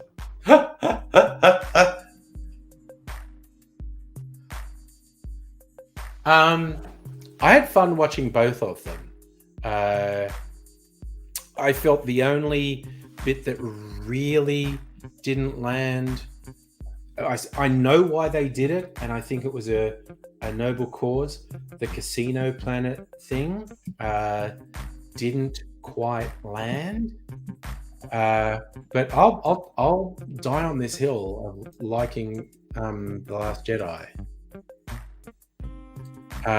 It is incomprehensible to me that for the last of the movies, Rise of Skywalker, they abandoned everything, and I mean everything, that had been set up in the previous movies. It was the dumbest fucking thing ever. Oh, right, well, dude, it's never a bad idea to watch some Star Wars. Ryan Johnson trying to top the previous year. And honestly, you're not necessarily wrong there. But, okay, I think you've hit the nail on the head with the coherence. Apparently, at Disney, they had no concept of what would happen over 3 movies, which, again, is incomprehensible to me when they're going to spend hundreds of millions of dollars making them and they don't have a coherent idea of what they're doing. Does my head on. Okay, Pat wants to come on and say hi. You know what? I think he's trying to establish an alibi for something that may or may not happen tonight. Who am I to say Pat can't have an alibi? We'll let him come on and establish his alibi. But yeah, Redfoot, it's just that there was not a plan for what would happen over the 3 movies. And when I found that out, I was just fucking blown away that they didn't have a plan. That was ridiculous. Thank you, Redfoot. You may be called to testify in court. His chin's here at least. Hello! There you are. That smiling cherubic face, the last thing that so many feared members of the underworld see. But at least, as last thoughts go, he seems like a happy bloke. Is not a bad last thought, honestly. What you been up to, big guy? Oh, I got a dance today. You went to see your dad? Dance. Oh, you went to dance? Yeah, with my friends. They had a dance today. Well, that's cool. And I saw Rob there. Oh, Rob was there. Nice. Yeah, I saw Rob. Yeah, I saw Rob there. And Alright. I saw Rachel there. Oh, and Rachel. There you go. How's things with Rachel, your Yep. ex-girlfriend, or is she current girl? I No, don't know. Good. My ex. Yeah. No, All they're right. alright. It's all right. It's all right. For those who don't know the folklore, Rob was the guy who used to bring Pat to Melbourne for YouTube meetups. So Rob and Pat and me hung out many a time, in fact, and got up to various shenanigans in Melbourne town. Oh, you're making out drunk. Me, drunk? That doesn't sound right. No, you and me are drunk. Oh, Yeah. right. Well, that might have happened. Well, Chog, if you're feeling up to it, never put anyone under pressure. But if you feel like coming on and saying hi, there is an invitation. So just let me know, essentially. Yeah, I saw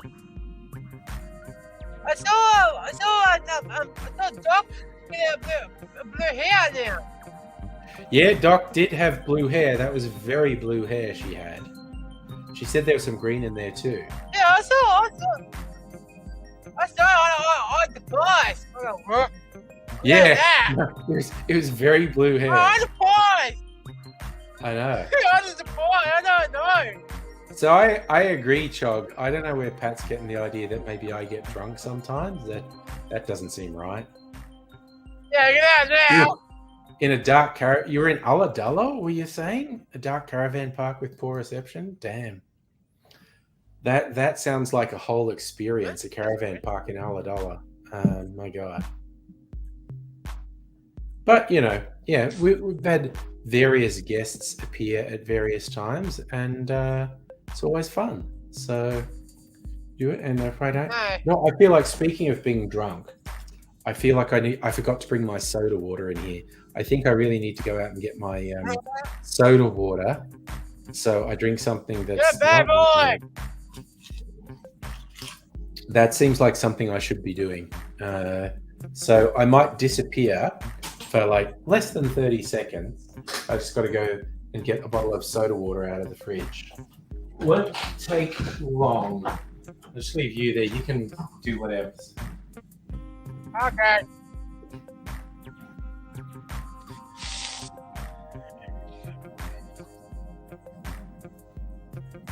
Have fun.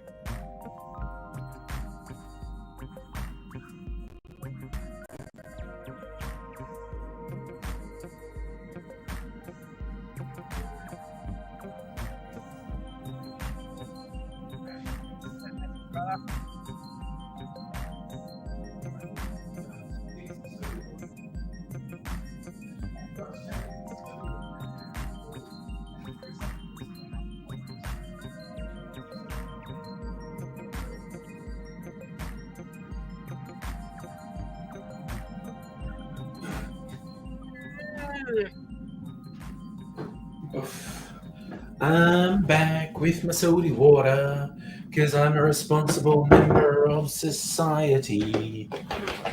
All right.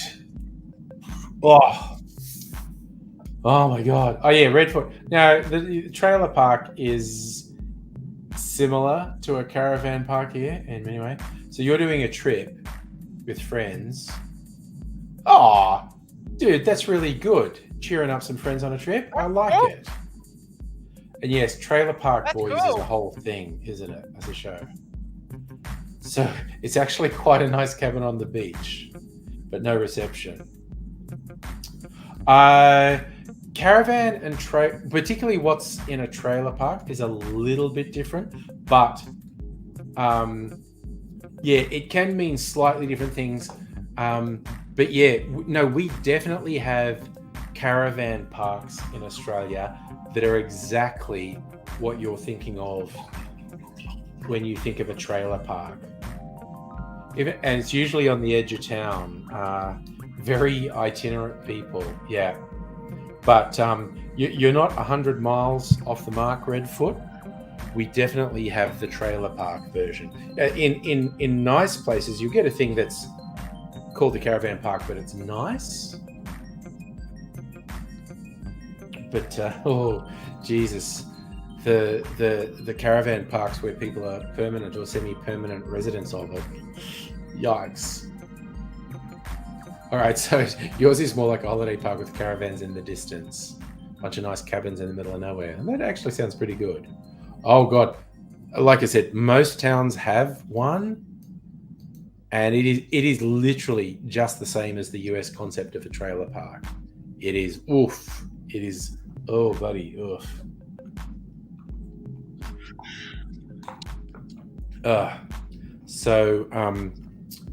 Yeah, it's something. Actually, okay. Speaking about Trailer Park Boys, I haven't watched a huge amount of the show, but I have watched it and I've enjoyed it. And I like animated shows, and they did an animated Trailer Park Boys for Netflix, and I watched it. Well, I watched the first episode, and it was fucking shit. Like, I didn't like it at all. I didn't watch past the first episode, which is weird because I've watched more than that of Trailer Park Boys and found it entertaining and wild and silly. And like I said, I watched a whole bunch of animated stuff, but animated Trailer Park Boys was shite. It was really not good. So, never know what's gonna work, really. Ooh, actually, having that soda water is quite refreshing. Like blood orange flavor. Oh no, this is white peach, not blood orange. What am I talking about? So this is very lightly flavored soda water.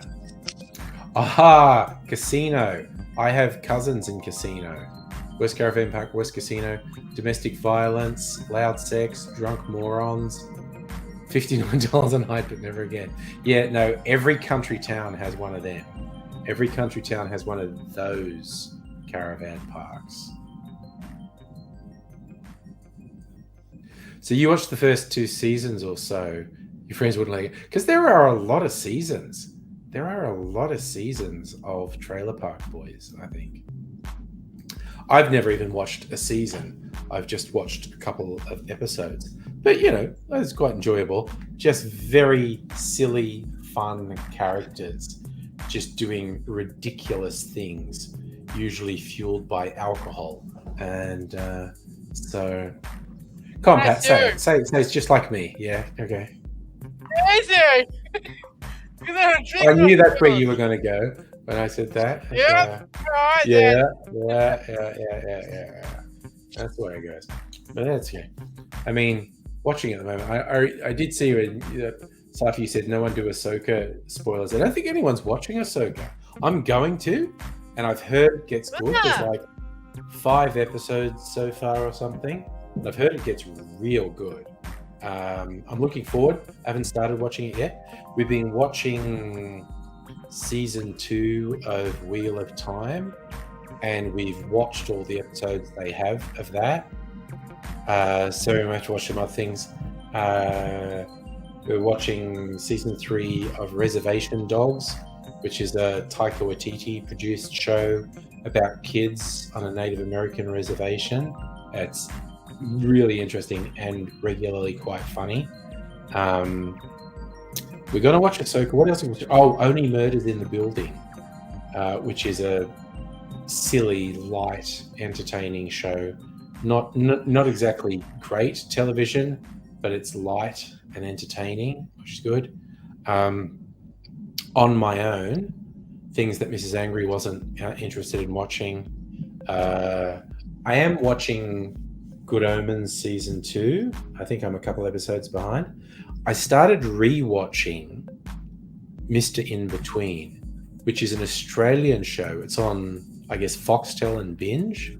The central character, he's a hitman. He's an enforcer / hitman for a guy who runs a club. His name's Pat. No, it's not. It's his name's Ray. But it's really good. It's like comedy drama. It's occasionally very violent because he's a hitman. He kills people, and sometimes he just beats them up, doesn't kill them. But he's divorced and has a preteen daughter. They're like little 20-odd minute episodes. They're meant to be with commercials, half an hour. I was watching it in my lunch break when I'm working from home. I got my little microwave lunch and I'm watching Mr. In Between, and there was this scene where his preteen daughter hears weird noises, wakes up at night hearing weird noises, goes to her dad's bedroom and opens the door, and her dad's having sex with his girlfriend, and she goes, "Dad, what is?"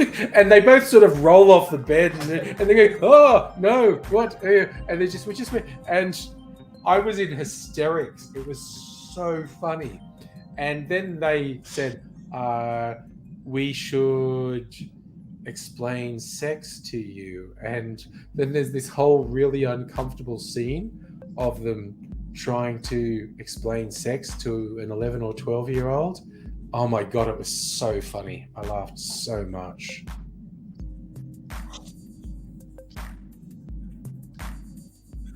So, Chog, you and Mrs. Chog. Oh, Better Call Saul. Very good. I think I've watched the first 2 seasons of Better Call Saul, and it is really good. I think it's currently on a streaming service I don't subscribe to in Australia, but it is very good. The origin story for Saul Goodman, the dodgy lawyer in Breaking Bad, it's very good. And again, if you got told, okay, so Breaking Bad's over, one of the greatest TV shows of the last 10 or even 20 years, and they want to flog a dead horse by doing a prequel about that lawyer, Saul Goodman. Doesn't sound good on paper, doesn't sound like it would be great. It is, though. It's really good. So, Redfoot, your mum and her boyfriend loved Breaking Bad. Oh, you heard it? Breaking Bad was great. I freaking loved Breaking Bad. I thought it was exceptionally good. And yeah, Better Call Saul is kind of funnier than Breaking Bad. But yeah. That's what most people say. Against the odds, Better Call Saul kept getting better as the seasons went by. Very good show, though. And the actor, oh God, I'm blanking on his name. Bob Odenkirk. And he's a comedian. He's done decades of comedy, like the various shows he did with David Cross, sketch comedy, very funny. And then they got him to be in Breaking Bad as a drama. But obviously, it was a lot of his comedic skills were very important and whatnot. And then he really came into his own with Better Call Saul. But he made that movie a couple of years ago called Nobody. And it was fucking awesome. It was sort of, there are so many versions of this. Apparently, ordinary suburban guy is actually a highly trained CIA assassin. But Nobody was real fun. Great movie. Watch Picard on Blu-ray. Oh, that's interesting. You enjoyed it more the second time. Yeah, Mrs. Angry and I are getting into rewatching stuff. We might rewatch, because we rewatched season 1 of Star Trek Strange New Worlds before we watched season 2, which was really good. We might rewatch Picard. We might even rewatch Disco. I really like Star Trek Discovery. Might rewatch that at some point. Nobody's worth watching. It's just, he's not John Wick, right? You know how John Wick is just this unstoppable killing machine. So Bob Odenkirk's character is not that, but he's pretty out there. He's pretty funny. Strange New Worlds is far and away the best Star Trek. It's so good. It's amazing. It is such a good show. Really good. Really pissed off they ended season 2 on a cliffhanger. I think that's insulting to audiences when you're like, ooh, you better have a season 3. You'll never know what happens. I find that really insulting to audiences. I don't like it. I haven't watched all of Black Mirror. I haven't watched the new Black Mirror. I need to. I really enjoy Black Mirror. I decided, honestly, the only reason I haven't watched the new Black Mirror is I thought, I'm going to watch all of Black Mirror from the start. And the episode where there's like life is run by social media, it's like you can only get ahead by like how many likes you have on social media. It was so painful. It wasn't bad. It just felt like, oh no, people would actually be this fucked if they could get a chance. Now I feel sad and I don't want to watch anymore. So it's just like, god damn. Yes, everything in friggin' Strange New Worlds, they, instead of the trend of doing just a continuing story over a season, to do it episodic, great characters, great character development, the relationships, ethical, it's all good. What I love, the British Prime Minister forced to fuck a pig. And then the story came out that the British Prime Minister had been involved in these weird initiations that involved sticking his dick in a dead pig's mouth. Was pretty funny. That's real, Pat. That's not my fault. That's a real thing that the aristocracy in Britain do. No, that's sick. It is sick. It is sick.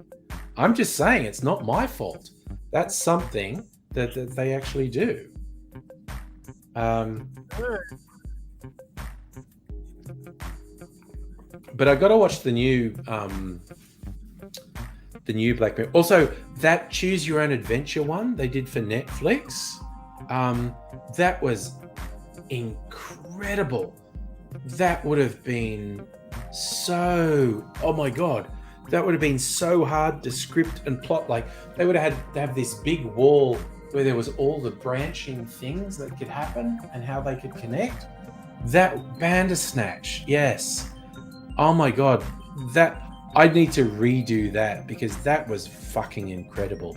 Like, because you can do linked, or you used to be able to do linked videos on YouTube, and I did a little Choose Your Own Adventure thing, and there were only about 3 choices, but it took fucking forever because you had to plot out, they might do this, then this, or they might do this, then this, and this, and you have to do the links like this, and Jesus. So the just dozens of intersecting things in Bandersnatch. Oh, Bandersnatch is worth it. It's fucking trippy. Chog, I like Black Mirror. I like that some Black Mirror is really dark and like hard science fiction, and some of it's just silly, whimsical stuff, and some of it's just social commentary, and some of it's in between. I like the changing tone of different episodes of Black Mirror. I think it's really quite well done. But yeah, I have to get around to watching the new Black Mirror at some point.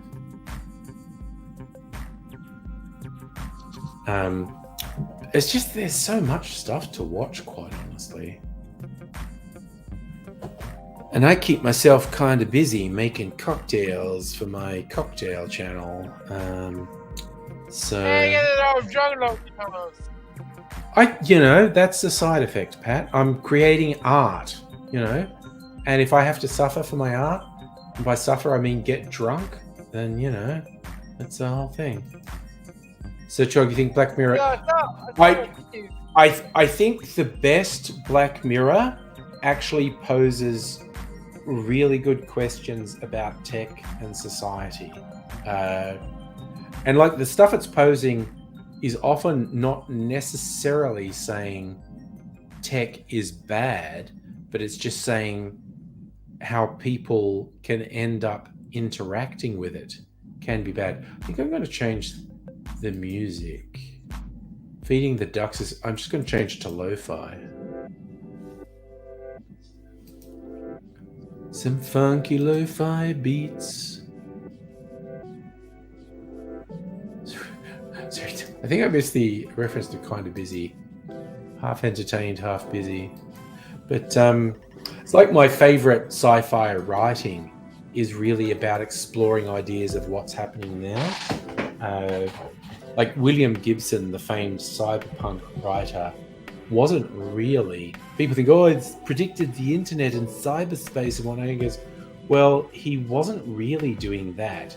He was exploring ideas about society and how people would behave and how people might behave in different circumstances. And it's more about looking about things that are actually happening today and putting them in a slightly different or radically different context. So it's fiction, but it's exploring ideas about society today. Like, I remember old school Ursula Le Guin. I love Ursula Le Guin's science fiction and fantasy. The Earthsea trilogy, great different fantasy series, young adult stuff. I think it's before young adult was a genre she was writing that. But she writes a lot of adult science fiction as well. And there's a really political one called The Dispossessed. It's where these people have broken away from a repressive society, which is essentially our capitalist society. And they formed a colony on the moon of the planet, and they're anarchists. And it's like really successful. Like, life's tough on this moon because it's not as hospitable as the planet below, but their society is largely working. And this one guy, the protagonist of the book, decides to go down to this planet because he got an invitation to go down there, which a lot of people aren't happy about. But he goes down there and everything about it does his head in. There's so much excess, there's so much waste. But, you know, he's political and he ends up getting involved in a resistance movement. And there's a scene where there's a big political rally. And this book was written in the 80s or maybe late 70s. And there's a scene where there's an anti-authoritarian rally, and the authoritarian state sort of dives in and machine guns the crowd. And I'm sure at the time people said, oh, that's unrealistic, like no one would do that. And then Tiananmen Square happened in China. So, she was right. Oh yeah, Handmaid's Tale. Holy shit. Yes. I think I only watched the first 2 seasons. Mrs. Angry found it. Pat's died for some reason. Mrs. Angry found it too depressing. So Redfoot, it's 8 a.m. You're going to go sleepy bye-byes. It was really nice to see you. So please take care. I read the book, The Handmaid's Tale, and I think, was the movie done in the 90s? I thought that was okay too. And yeah, the first 2 seasons of Handmaid's Tale, I liked what they were doing. Mrs. Angry didn't watch it anymore. She goes, "No, this is too fucking depressing. I don't want to watch this." Under His Eye. Yeah, it's so that was Margaret Atwood. Oh yes. Poor Redfoot at 8 a.m. while we're here at 10 p.m. So that's going to depend what you mean by backwards. I mean, I don't think there's a hard and fast answer to that. I think there are differences varying to it. Ooh, that was pretty intense. The Thugby, 16-13 in a final. That's pretty dramatic. So Mrs. Chog won't watch Handmaid's Tale. Yeah. Yeah, well, Mrs. Angry decided she wasn't going to watch it anymore after 2 seasons. which is with no reflection on the quality of the show. It's just like, this is too depressing. Yeah. I agree, Togo. I don't think that's a question you can just answer yes, no. Because it's a value judgment on top of anything else. So she's Safa's saying sports ball stuff, and I'm like, yeah, okay, sure. Sports ball. I have no idea who's doing what or what team's what. Yeah, that does sound like Melbourne. 95,000 people at MCG. Yeah, it's always been way few people go to rugby league games. Used to joke when I lived in Sydney, the reason all those people go to AFL games is because there's fuck all else to do. Oh, West Dubbo is its own thing. I love that when one of my mates from school was on the other night, Greenie, he's like, yeah, no, West Dubbo's fucked, mate. He was completely on board with, no, let's shit talk West Dubbo. Oh, dear. Like I said, two of my siblings lived there for a while. Like, for quite a while. For whatever reason. Safi, you reckon West Albury's the same? Could be. I don't know Albury at all. I mean, I've been there. Ex-girlfriend was from Wagga Wagga, so I'd go down that way sometimes. I mean, I know she was actually still at uni when I met her, because she was friends with people I was friends with in Sydney, and they introduced us, and things took off, and then she finished uni, and she was a nurse, and she was working in Sydney, so then we were together.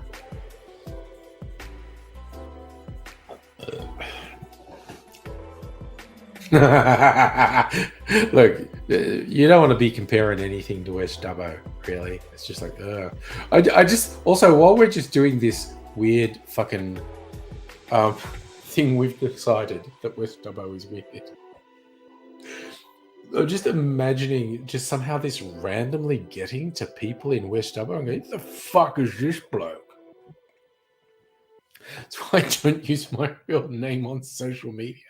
I don't want my family to deal with any shit based on ridiculous shit I say on social media, because they don't need that. But yeah.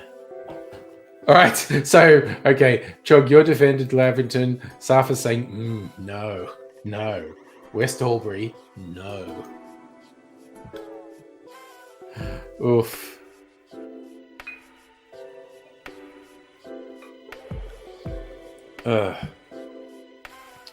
So yes, Mrs. Angry and I were just ruminating today with the final season. We are fast approaching our favorite day of the year, which is the day after the grand final, because that's when we're the furthest from another fucking football game and people going on with their shit. Ooh, curry, holy shit. Yeah. I did not know they had a mullet festival. That sounds like a whole thing. A mullet festival. Parks, which is near Dubbo, has an Elvis festival, which is actually a really big deal, which is very interesting. That's sort of post me living in Dubbo. They didn't have a big Elvis festival when I was living in Dubbo. That's more in the last 20 years they've had that.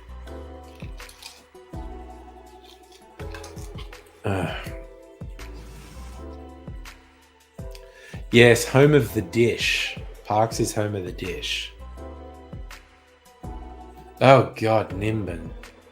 Ugh. Fucking stupid dickhead hippie fucks. Their whole rejecting the idea of vaccinations and masks. Fuck those hippie fucks. Fucking hate them. Oh yeah, I went there for school. I went there off my own bat.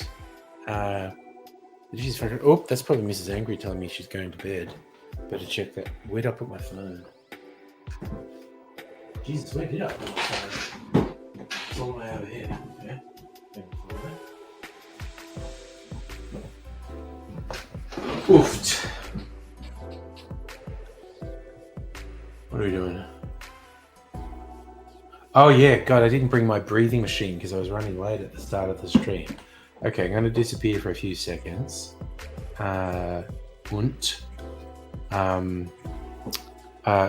Get my breathing apparatus because I'm going to stay in here tonight. I'll be back in a sec. Won't take long at all to get there.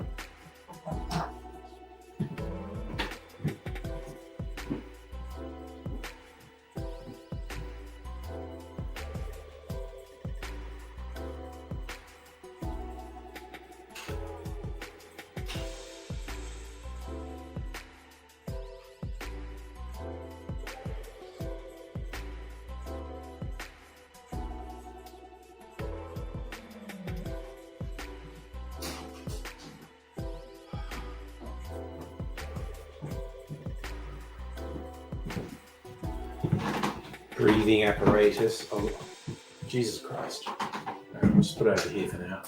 Actually, I absolutely need to have a piss break. I'll be back in a sec.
Yeah.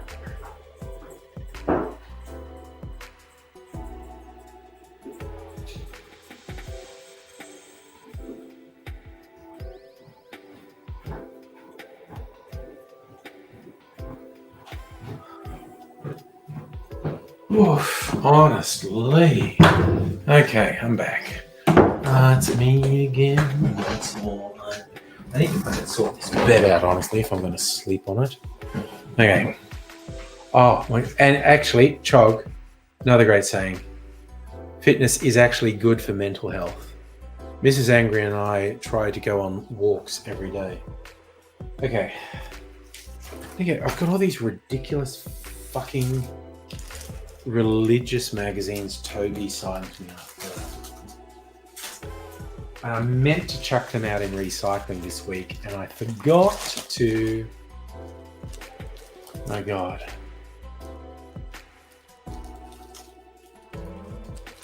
I also just went.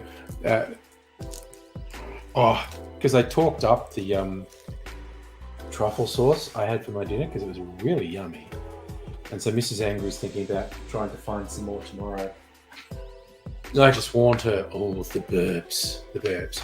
Okay, so let's see if we can find one thing. Richie. Donut twisties. I'm trying so hard to not bring junk food in here tonight because I was just fucking going ham last night. Your inheritance, planet Earth. Can you spot a counterfeit? Oh, they're talking about the Matrix. Okay, how does a weirdo far-right Christian scam artist talk about the Matrix? I find the donut twisties fascinating because you get that really definite sweet cinnamon sugar taste and then a weird savory aftertaste. Safa, only talk to J-dubs if you want. I mean, because they're fucking weirdos. Oh, there's lots of lefty religious and spiritual people. Absolutely. Absolutely. They tend not to be fundamentalists and judgy. There are a huge number of lefty, sometimes radical lefty religious people. Okay. Warner Brothers tried to revive The Matrix by releasing Matrix Resurrections in 2021. Many were thrilled. The original trilogy began with Matrix in 1999, stirred the imagination. 2003, Matrix Reloaded, Matrix Revolution continued the tale. 2 decades later, The Matrix Resurrections did not fare quite so well. Though it is $427 million global box office were by no means a flop, with much reduced movie-going COVID-19. Highly anticipated installment earned $40 million less than the original movie, without accounting for inflation.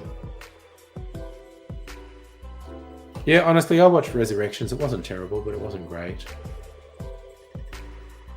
What changed? In the 20 years since the Matrix trilogy, moviegoers consider the revolutionary premise almost unremarkable.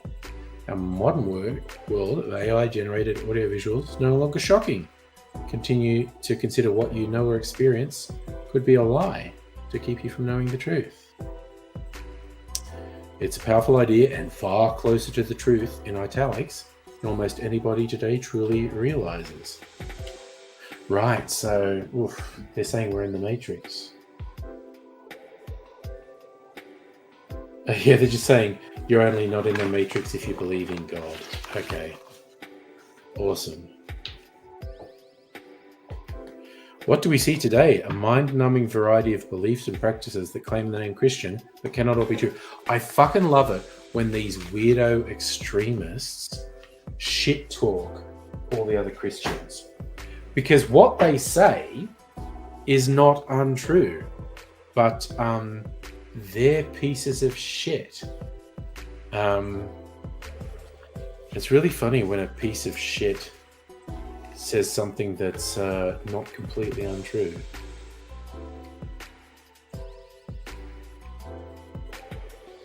Oh, neat. I think this one's for me. I want to read one thing out of each of these.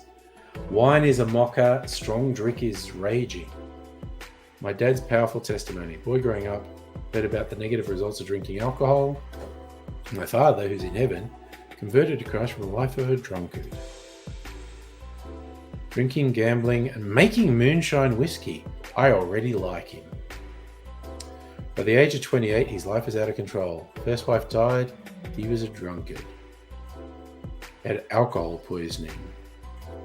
Started attending revival. Well, that's boring. What does God's word say about drinking wine and strong drink? Lord spoke to Aaron, do not drink wine or strong drink. Not thy sons nor thee. Yeah, but Jesus made wine, okay? I know my Bible. Jesus made wine, so you're wrong. And if Jesus was around today, he would definitely have an independent whiskey distillery.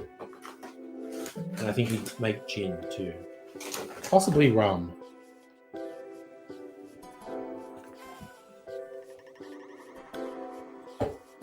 It is a common and unfortunate thing for people to use alcohol to cope with stress because that's not healthy. Ooh, that sounds fun. Original Matrix on Blu-ray. Nice. You've got US military personnel in town. All right. Okay, I love this little book. The Real God. Proofs and Promises. Questions about God. Creation demands a creator. Life demands... Oh my God. It's like the dumbest arguments and they expect you to take them seriously. So again, I don't particularly have something against someone who has religious beliefs. I just think it's crap.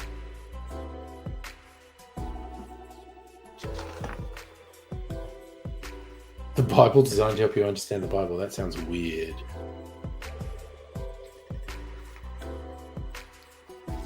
Old Testament heroes of the faith. Oh no. Oh God. The tracks on their CDs sound funny quite often.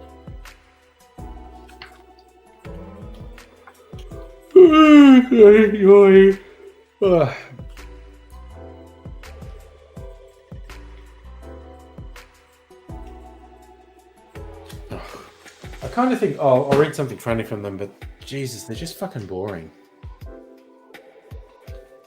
Oh wait, I didn't open this one. I really have to put these all in recycling. Yes, I'm sending them out to the world via my YouTube live stream. Half a dozen people watching. But let's have a look. What's in this one? Oh, something feels kind of heavy in here. What do we got in here? Christ, so much recycling. The church Jesus built. That's interesting. Good Friday and Easter Sunday. It doesn't add up.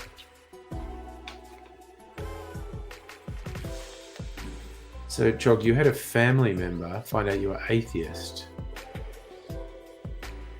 Oh, yeah. No, it's just like the argument is, yeah, no, don't think, just believe. Okay, why are they saying about Good Friday and Easter Sunday? It doesn't add up.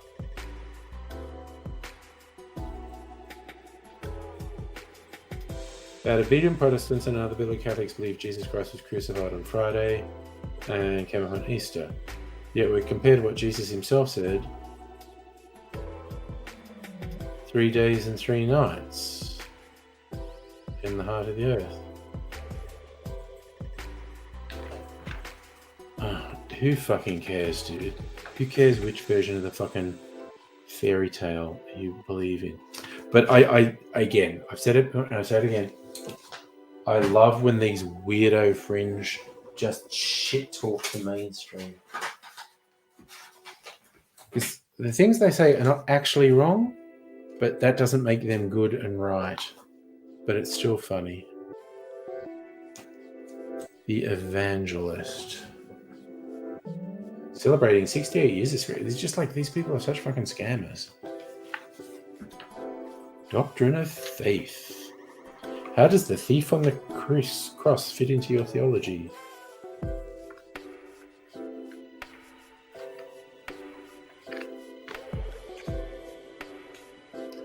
My God. I don't know. We come back to if I was Thanos with this, I wouldn't snap and randomly take people out. I would take people out real deliberately. I would include all these people. Telling Mrs. Chog, religions typically feel like products that are constantly being marketed. Yep. Yep. And yeah, you don't... I'm also not a member of any political group.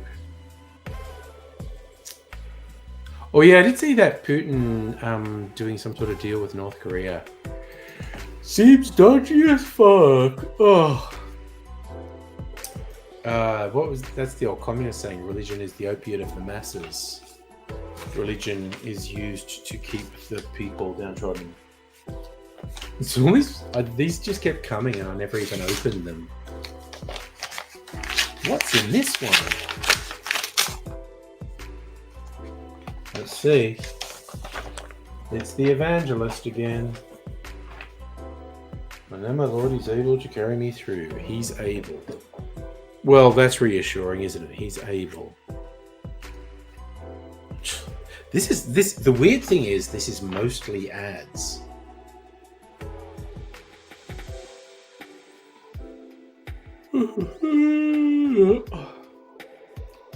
It It's time to depart from iniquity. Honestly, I think give iniquity a go. I've only ever had a good time with iniquity, honestly. Religion's often a control thing. Oh, yeah. And for centuries, the various religions did have complete control.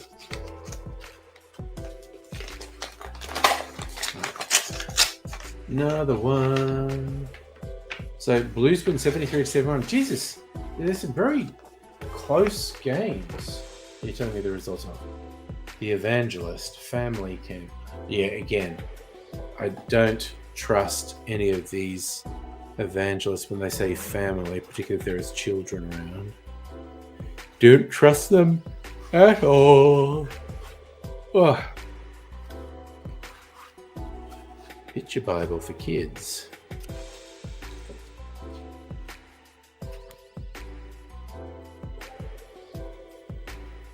Jerry Lee. Is that Jerry Lee Lewis? Looks like a fucking corpse. You probably can't see him, right?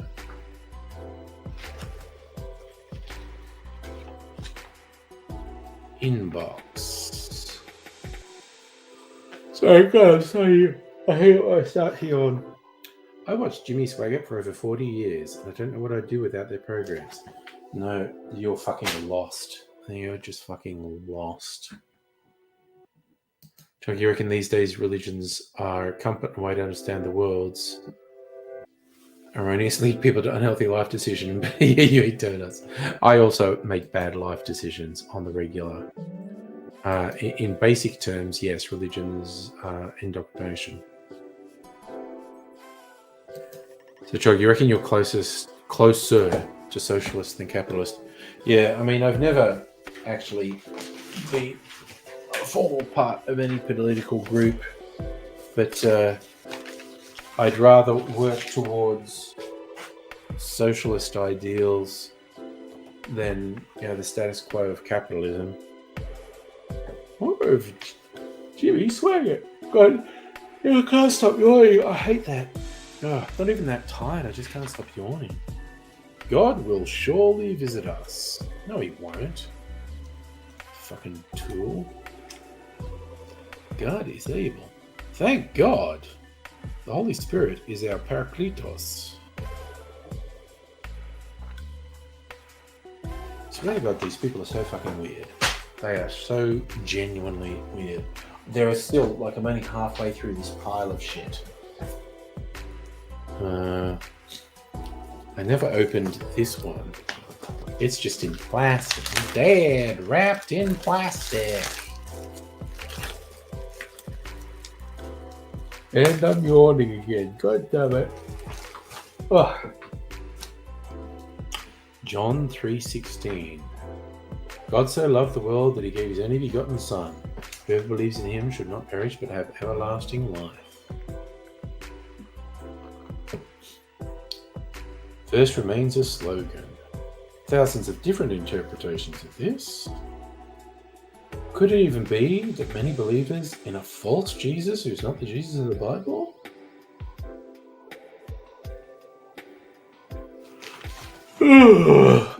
I love, I've said that so many times so far, but I love that they shit talk other Christians. It's just ridiculous to me. When I say anti-capitalist, I don't mean anti-transactional society. I just mean anti this system of capitalism that's based on exploitation, suffering, and horror.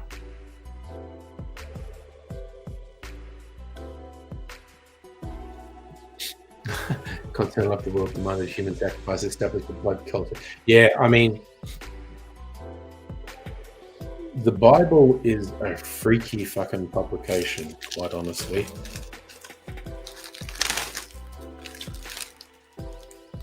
Oh, right. Oh, it's starting to annoy me so much that I can't stop yawning.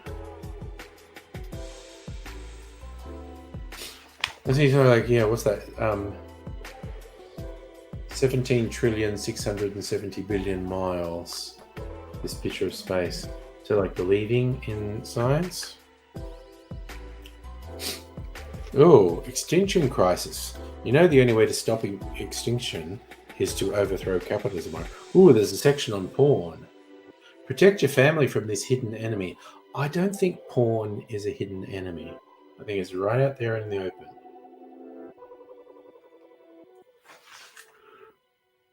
Okay, here we go. Pornography's cost. They're saying they think there's $17 billion in lost productivity in the US from viewing pornography during work hours. I've never watched porn at work. Does that make me a loser? I don't know. 40 million US adults regularly visit porn sites. 93% of men and 62% of women see porn before 18. 65% of men and 18% of women report watching porn at least once a week. 20% of men and 13% of women admit to accessing porn while at work. Wow. 11 to 12 hours per week. Addicted people.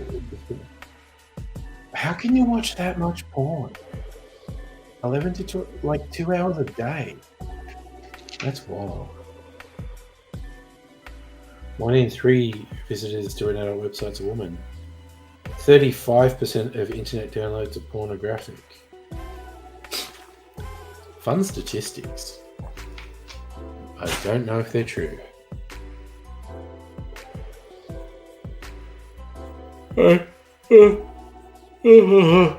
Sorry, Safa, that is a generous offer. Going to the Boxing Day test. I think I will be in bed asleep, unfortunately. Chog, they worship a guy who did Iron Age capital punishment. Yeah, it's very weird. Oh, conservative Christian views on everything are unhealthy as far as I'm concerned. Yeah, Safa, I should have had an energy drink earlier. I'm not going to have one now. Kill it with alcohol. My God, there are still so many. I'm not joking. There are still so many of these fucking magazines here. I need to chuck them out. I need to put them in recycling. Why do migrants choose America? Because America's foreign policy has destroyed their country.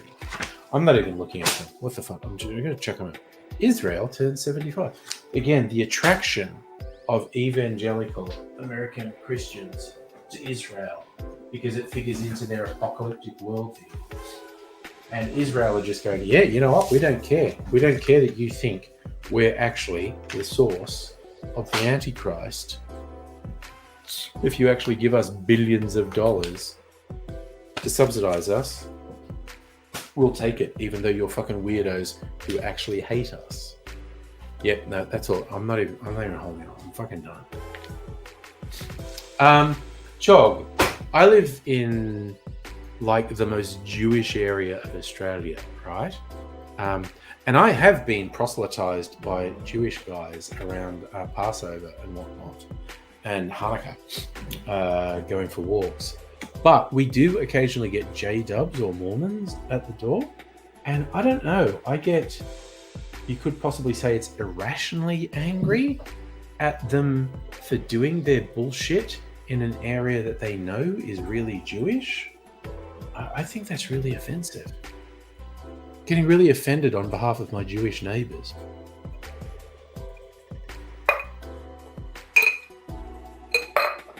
Whereas my Jewish neighbors probably don't give a shit. But yeah. Mormon temple, a few kilometers away, you never hear from them. Yeah. I've been told with these various religious groups that do door knocking, the intention isn't actually to make converts. The intention is to make the people within the church experience really hostile reactions from non-church members to reinforce an idea that they're not safe outside of the church because everyone outside of the church is really hostile. I don't know if that's actually true. but I have heard that quite a bit. Okay, it's only 10:30. No, you've got into my head now, Sarah, the idea of having an energy drink, keep going for a couple of hours. I could counteract it with alcohol. Oh my god, I might actually do it. Oh god, the idea of having an energy drink at 10:40 p.m. My god.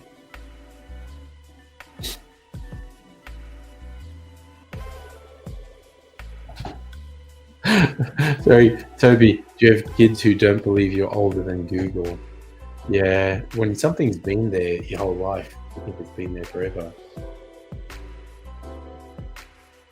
Oh, yeah, no, sorry. I should specify, John, I'm not saying that as an absolute truth. And again, I think the door knockers themselves are going there with the idea that they're acquiring more members. But there's this idea that I've heard discussed that the church seniors send them out to do it.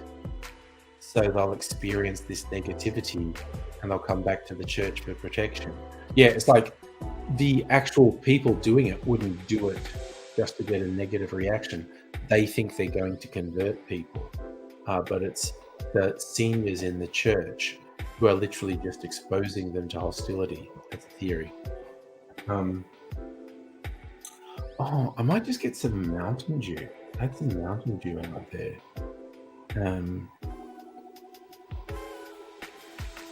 And then maybe have some booze. I mean, the J-dubs are just disconnected from reality. Oh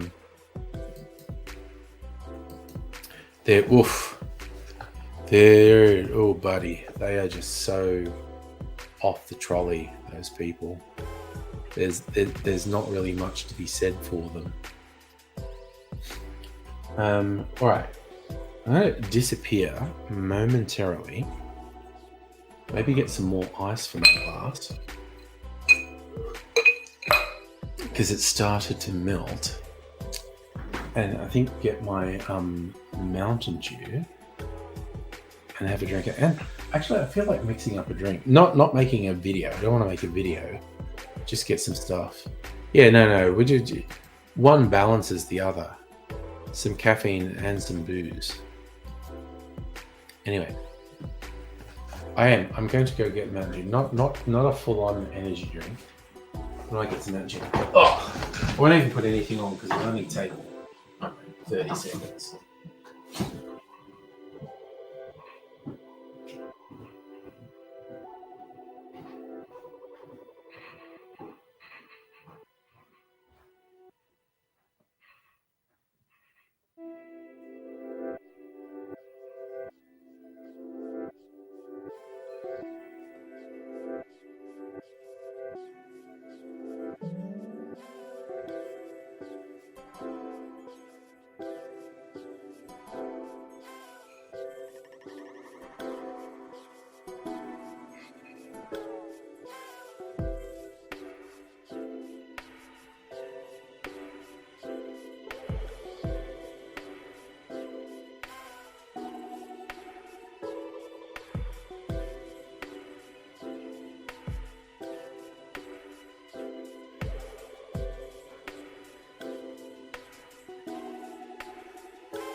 Oof.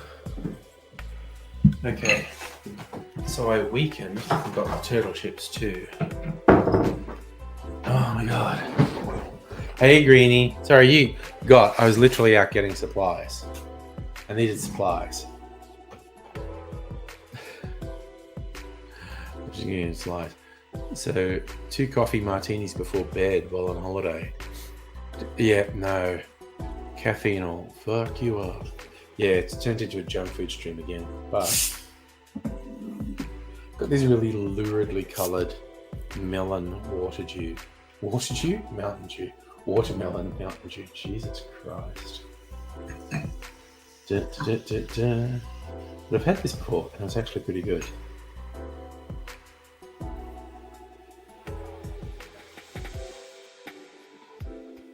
So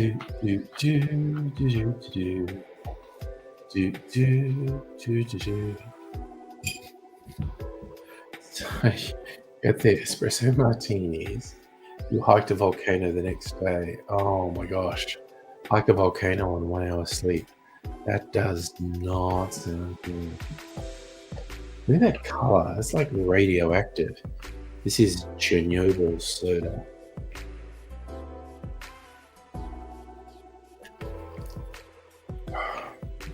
Well, that's actually pretty good. Junk food, yeah, yeah, yeah. It's not good for you. Oh, Fat Albert and the Cosby Kids song. Remembering weird shit from my childhood. Right. That's right, and just to have it a little bit. This is the chocolate churro. Chocolate churro turtle chips. Actually, I might do that next half. Now some junk food.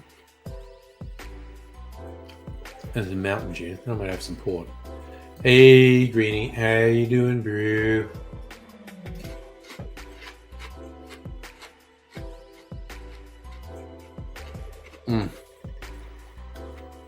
Yum.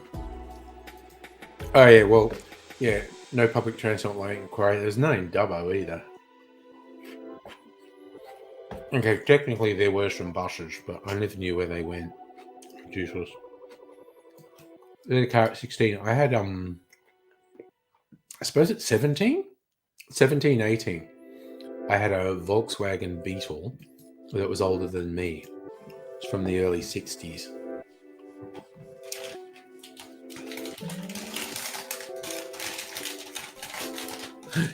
You asking how many crises in Australia? That's a big question. Because to a degree it's subjective what's a crisis. Oh, yeah. Like, again, theoretically there were buses. I don't think I did catch school buses sometimes. But just a transit bus, yeah. Did I suck? Reverse parallel parking is definitely difficult. I still get impressed with myself when I do it right first time. But you know, it's just a practice thing. And there's a particular technique to reverse parallel parking that I'm not an expert on. No, these turtle chips are so yummy. I'm an idiot. Why did I bring them out? Why did I buy them? Oh my god, they're so fucking yummy.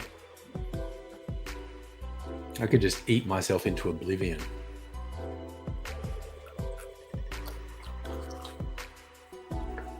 Oh. And somehow that Mountain Dew goes really well with them. Well, yeah, we had the diagonal parking. The diagonal parking was way more common. Big wide street, and you do the angle parking. That was way more common than reverse parallel parking.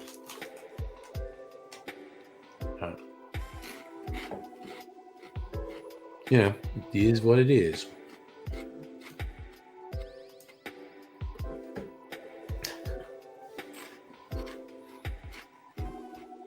And you lapse to the main. Yeah, reverse angle parking. That was the thing. That was the vast majority of parking in Dubbo. Oh yes, Macquarie Street, the main street. Do laps of the main and then reverse parallel park and then sit on the bonnet of your car eating pizza. That was a thing. That was a thing that would happen. Oh yeah, no, cost of living fucking sucks. And we're getting price gouged by, you know, freaking everyone. supermarkets, banks, energy companies, they're fucking scamming us. Time for the justice of the people, I say. Drag them into the town square. Show them our carpentry skills. You see that? See what I built there? See that, gallows? It's just a fucking craft project at the moment. You get your shit sorted.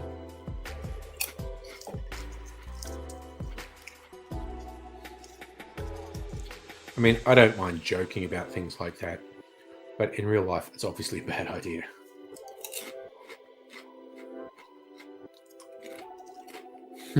You with me, Greenie? Revolution.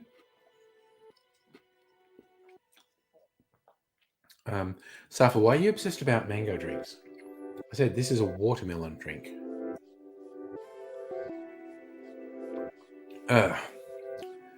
Look, I don't know the full details of the Labour housing thing that the Greens agreed to. It's better than nothing, obviously, which is what the LNP did. Nothing. Charge for exporting. So, oh yeah. No, the energy companies need to be nationalised. I'm a big believer that energy should not be a for-profit enterprise.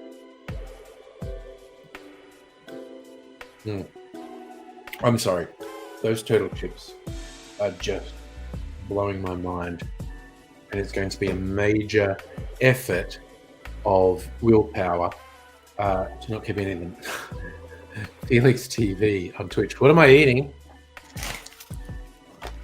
This has become a junk food stream. I'm just hopeless. Truffle turtle chips and chocolate churro turtle chips.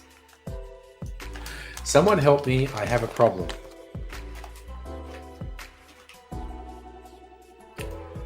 Nearly off the grid. That's a choice thing you're doing, going off grid. I mean, I can friggin' see it, man.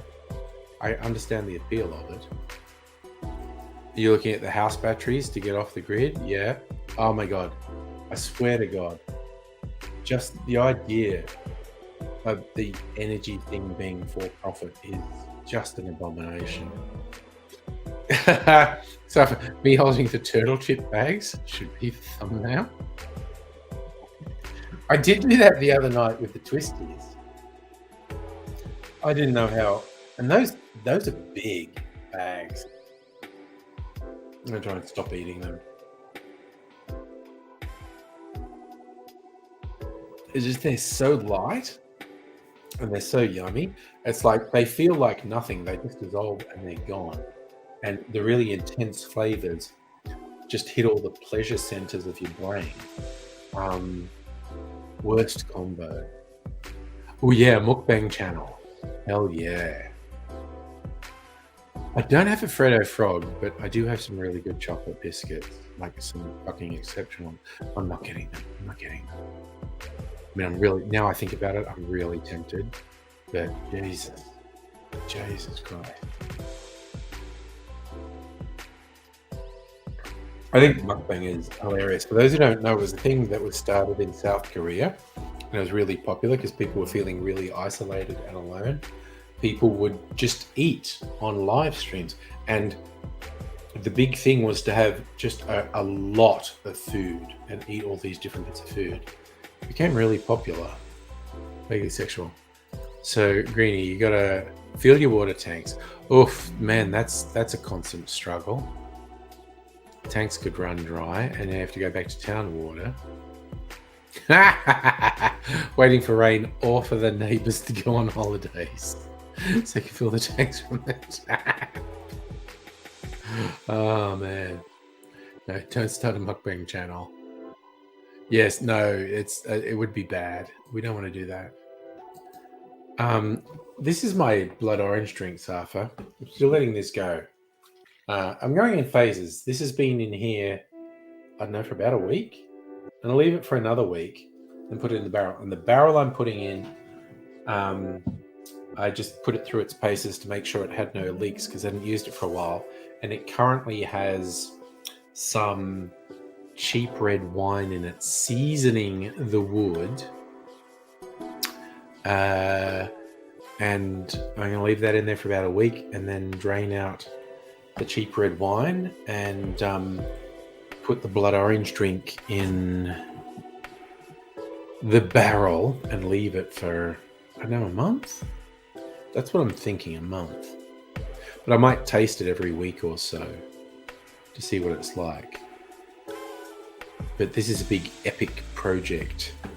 Barrel-aged blood orange liqueur.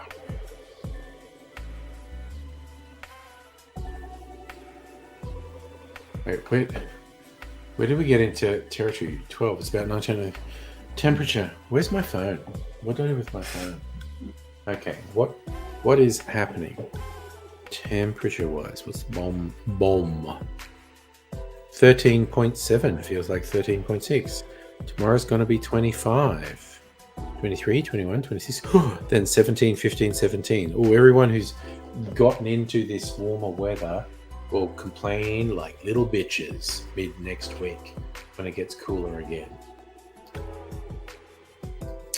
So is it jog? Nikocado avocado. I have no idea who that is, but I'm getting a vibe from what you're saying. All right.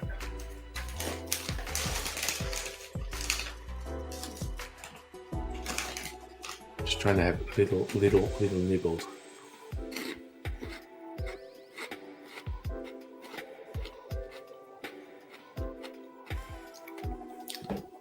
I mean, there was also a vaguely or directly sexual element to a lot of mukbang, like attractive young women doing it. It's a weird fetish for some guys watching a woman eat.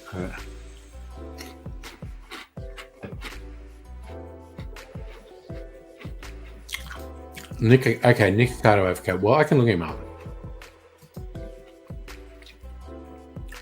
Let me see.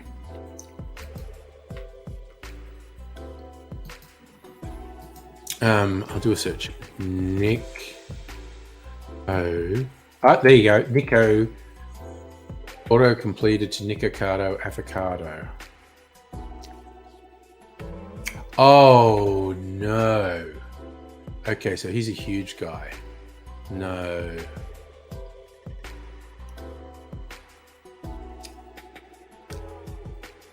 Okay.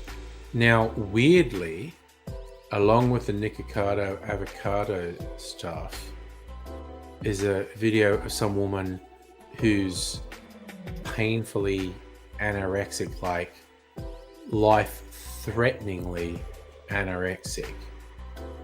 It's actually quite horrifying to see her. All right, there's a video, the tragic transformation of Nikocado avocado from 155 pounds to 352 pounds. Oof. God damn.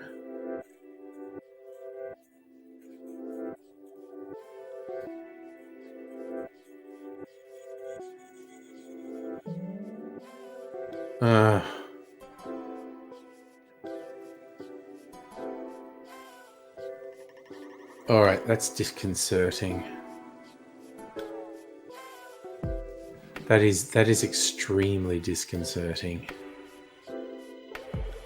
Yep, no, I saw that. He was skinny as... I mean, so was I in my 20s, but I can't blame it on YouTube. Blame it on being a lazy bastard. Wow, that is a truly unsettling story, and I'd literally never heard of the guy. I think after just watching that, I would not eat any more junk food. I'm just going to have a little nibble of junk food. And then maybe stop. Safi, you reckon you're 3/4 Tim Smith? Oh. I'm going to drink my Mountain Dew, and then I might have some port. It does seem kind of tragic.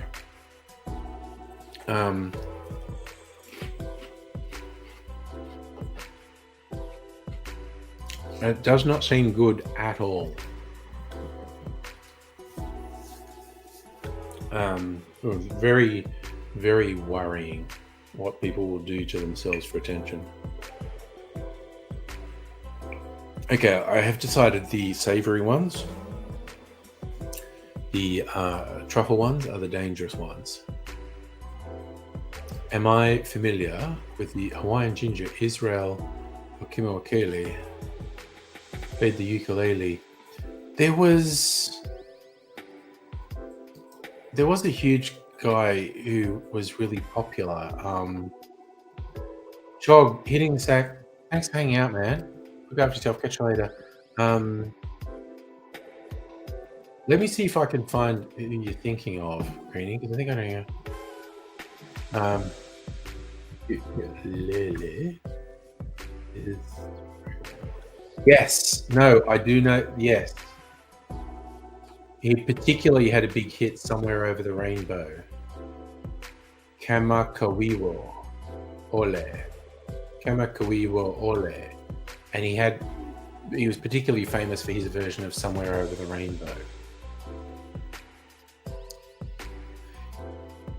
Israel Kamakawiwo Ole. And he was a big guy. He was definitely a big guy.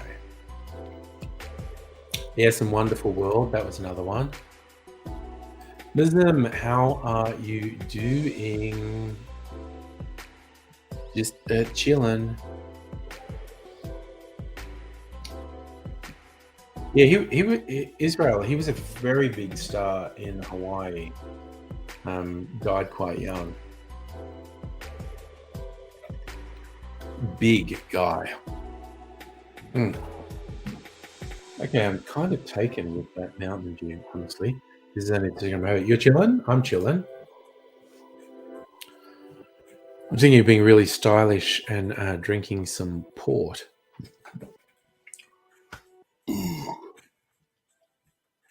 Okay, those really gross truffle burps have gone away. That was just it.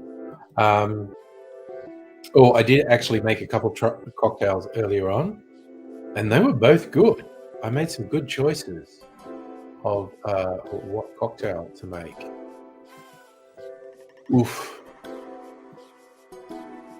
I made a variation on an old-fashioned with whiskey and a cinnamon liqueur.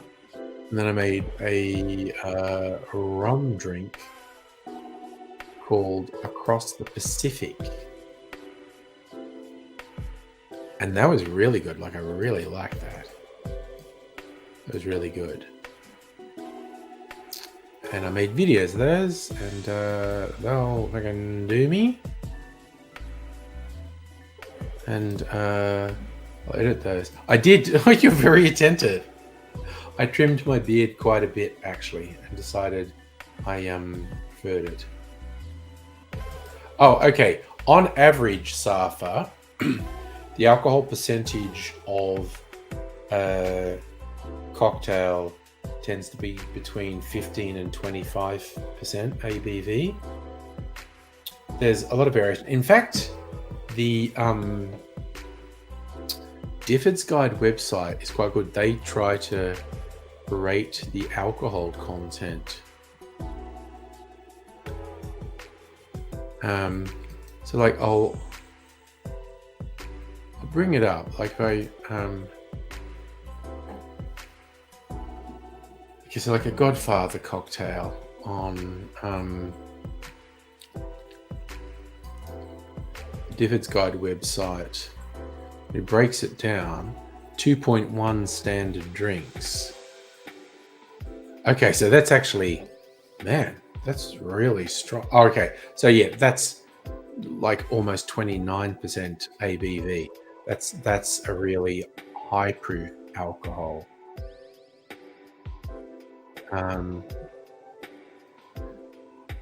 And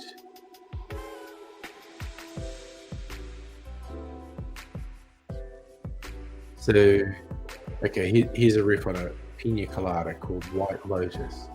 Rum, pineapple juice, coconut, lime juice, topped with champagne. And that's, 17.5%. So the vast majority of cocktails sit between 15 and 25% alcohol content. Can be lower, can be higher, depending what they are. I try to be, am I a good alcohol mentor? I actually try to, as much as I obviously probably drink more than health authorities think I should. What do they know? Eggheads with their science and learning.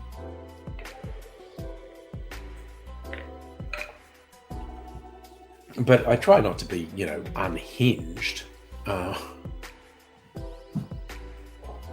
We did have those couple of misadventures when I lost track of what I was drinking and got really smashed or fell asleep.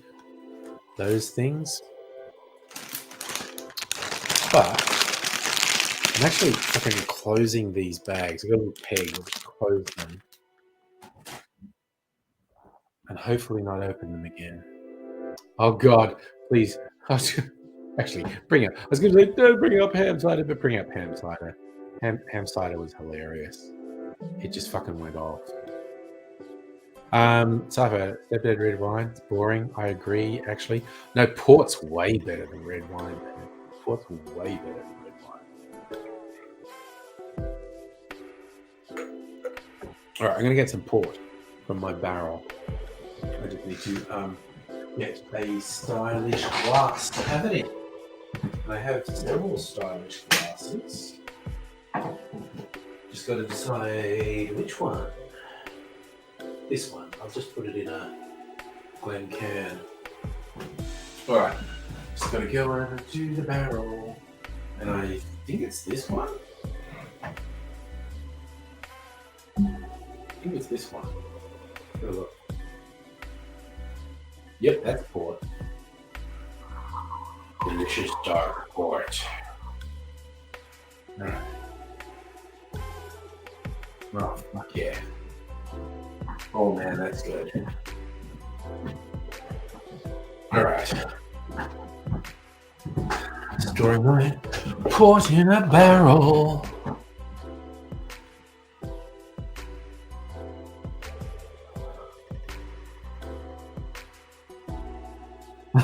yes.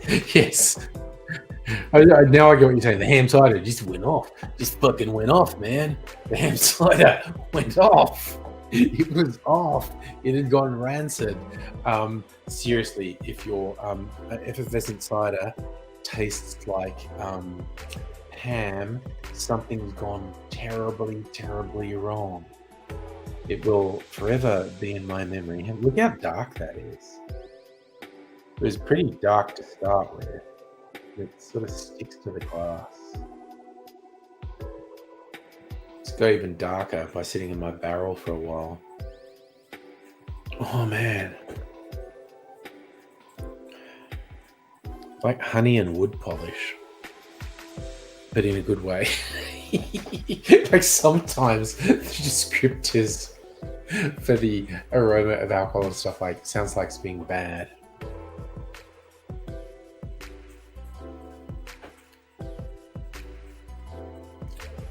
That is fucking nice. And this is a relatively cheap one. I got this from Dan's. It's an Australian tawny called Little Wombat. And I got it because they sell it in half bottles. And it's like, I only want a half bottle because I'm not going to drink that much of it and it'll go off. But yeah, the first time I got it because it's in a little bottle and it was on special. And I actually got a new bottle of it this week. I am an absolute whore for Dan's. There is no two ways about it. But like, I resisted getting a Dan's card for ages because I thought, okay, that's when you know you're gone. You're just a hopeless alcoholic if you have a Dan Murphy's card. But they do really good specials for members. And I went, okay, I have to. See, Safa Tawny is Australian port. Because of European Union laws, they're no longer allowed to call it port. But fuck those Euro trash. That's it. That's the official position of the Angry Stream. Fuck the European Union.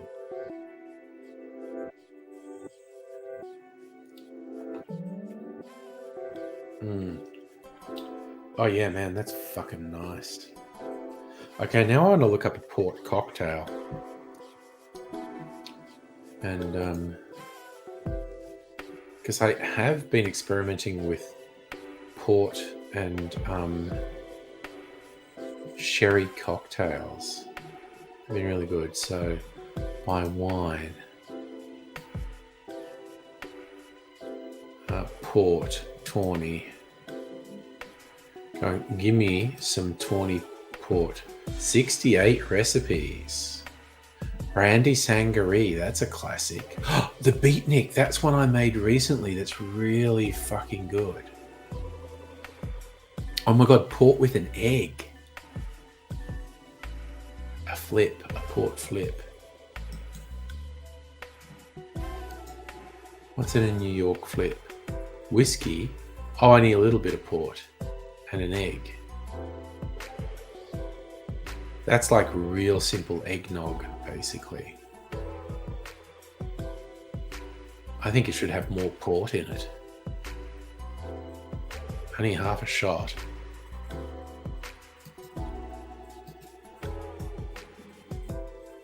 It is absolutely normal to drink tawny in a wine glass because it's wine. It's a fortified wine, but it's wine. This is traditionally a whiskey tasting glass called a Glencairn. Yeah, that's about average for tawny. It's wine fortified with spirit, basically. Yum. Oh, sorry, yours is called King's Prohibition. I don't know tawny brands. Literally just found this one that they do in half bottles and is occasionally on special at Dan's. A precursory cocktail. Ooh, an award-winning cocktail. Well, let's look at that. A precursory. That's more like it. 1.5 shots of tawny. 1.5 shots of sweet vermouth. Fuck yeah. I might make that.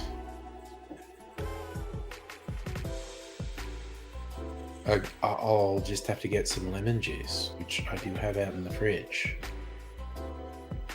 I'm going to make that. Precursory. That sounds good. Comparatively lower alcohol. That's only like 13.5% ABV. Because there's no spirit. It's just port and sweet vermouth. I've got a really good sweet vermouth in the fridge.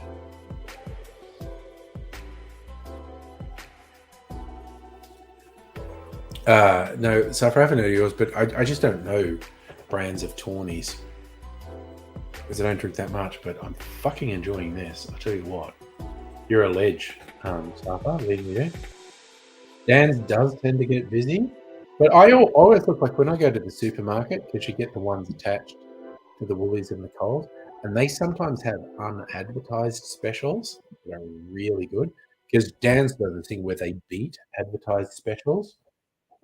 So sometimes those places have stuff on special, which is usually stuff they're trying to get rid of, but they don't advertise. So Dan's down on the cut them.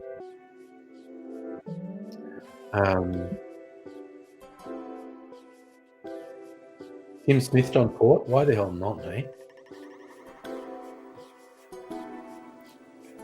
But you got me on a port bender. I'm going to make this precursory cocktail. Not going to make a video. If I like it, I'll make a video another day. It sounds pretty good though. Past the duchy on the left. A port old-fashioned. Well, I have to look at that. And a randy old-fashioned. I need to look at both of those. What's in a port old-fashioned? Whiskey, port, maple, and bitters. Oh yeah, that's a lot of port. 2 ounces of whiskey, 3/4 of an ounce of port, 1/4 of an ounce of sweetener. Yep.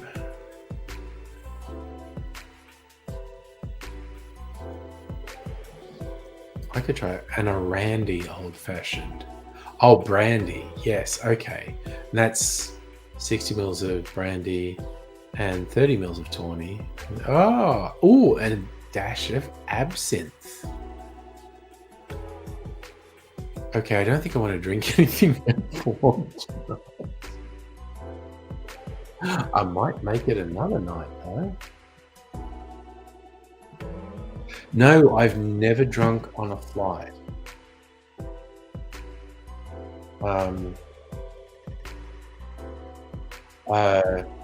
And again, because I don't know, sometimes don't they give you alcohol free on flights? But I've never drunk on a flight. Although I think if I did again, I might make my old my own old-fashioned mix, and then just ask for alcohol on ice, whether that's whiskey or gin or rum or brandy, and then just squirt my custom old-fashioned mix, which would be, sugar syrup and all bitters. Very good. Oh, guy got refused drink when you're on a flight to Abu Dhabi. Yeah, some people get fucked up. But I think I've literally never drunk alcohol on a flight, because for me it was just the thought of, you might end up with turbulence or something, and the idea of something going wrong when you're pissed is just like, nah, I don't like the sound of it. You're talking to the man, the legend, David Boone, aka Booney. Yeah, it was just like drinking fucking non-stop on a flight from Sydney to London.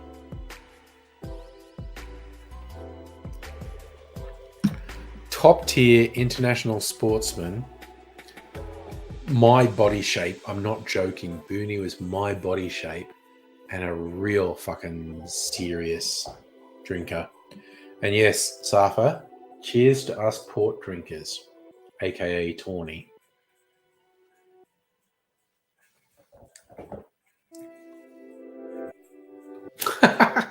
Safa, I don't know if that's real.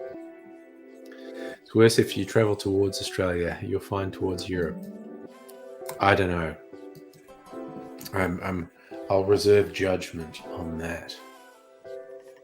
But maybe I should serve my cocktail in this too. How do they say to serve a precursory? It's just served up.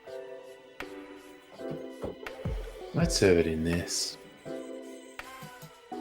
I don't know.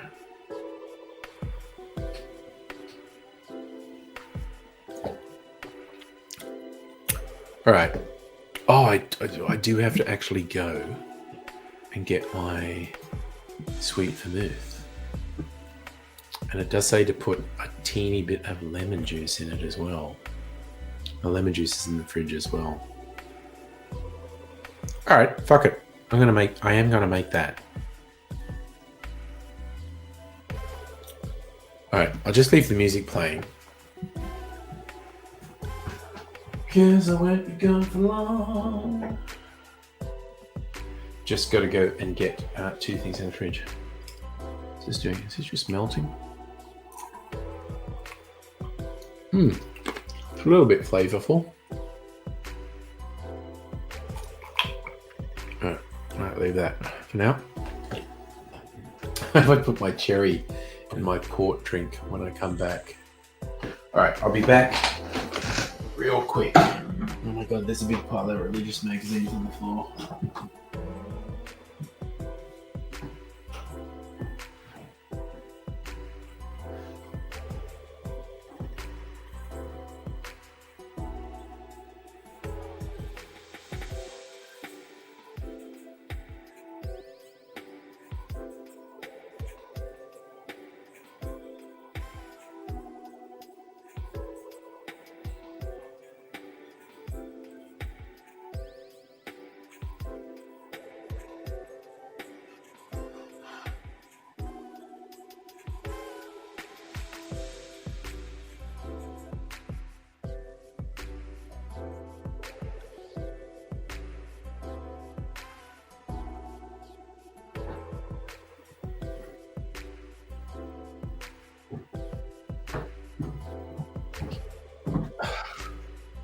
Oh my god, there was some. How do these people keep arriving when I'm not there? Seriously, I was only gone for 30 seconds. Patty, yes, happy birthday to google.com. And presentative? What's that? Oh, G Fuel representative. Jesus Christ, that took me a while to decipher. Oh my God. You're leaving now. Okay, well, thank you for coming in and saying hello and happy birthday. I appreciate it. Live long and squander. Michael, I was thinking, who the fuck is Michael Voss? He's a footballer, isn't he? Anyway, I'm going to make this drink. Got lemon juice. Oh my God, I got the wrong fucking bottle. You fucking tool.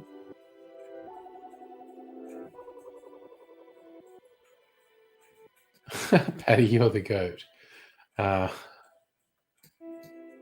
Okay. I need to fucking disappear for 20 seconds. I got the wrong bottle. Because I'm a goddamn idiot.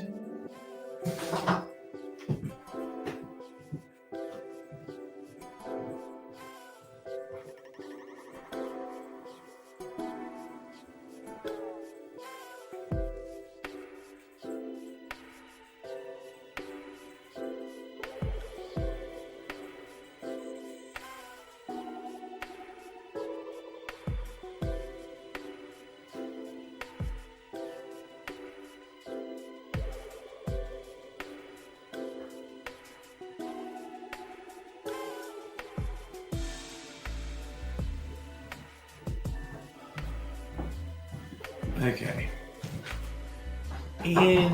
In my defense,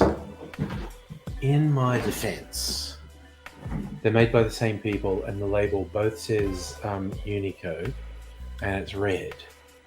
Yeah, G Fuel, we're back. But I'm going to make a little drinky. So, what was that recipe again? 45 mils, Ango and bitters. Okay. Patty. My night is good. Vodka lime soda. Have a good night, man. And I won't trash talk vodka as much as I want to. All right, so we want this. Did I put my glass up there? All right, I should put a couple things away. Okay. And these rums go back on the rum shelf.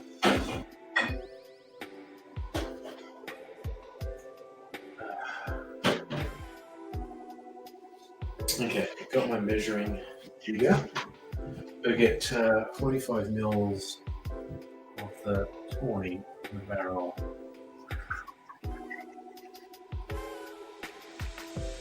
Right. Step one.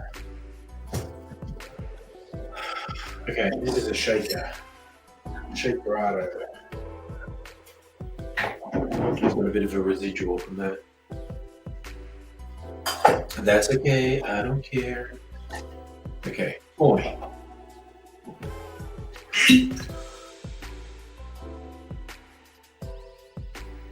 A very bright red sweet to the moon.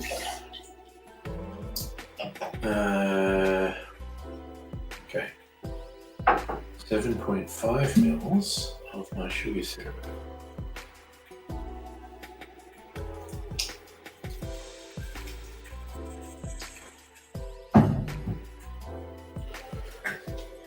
All right, that goes in there. That was 5 mils of lemon juice, wasn't it?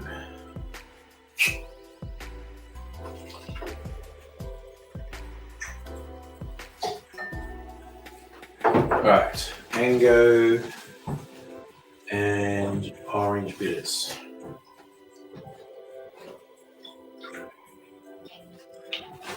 Mango and orange.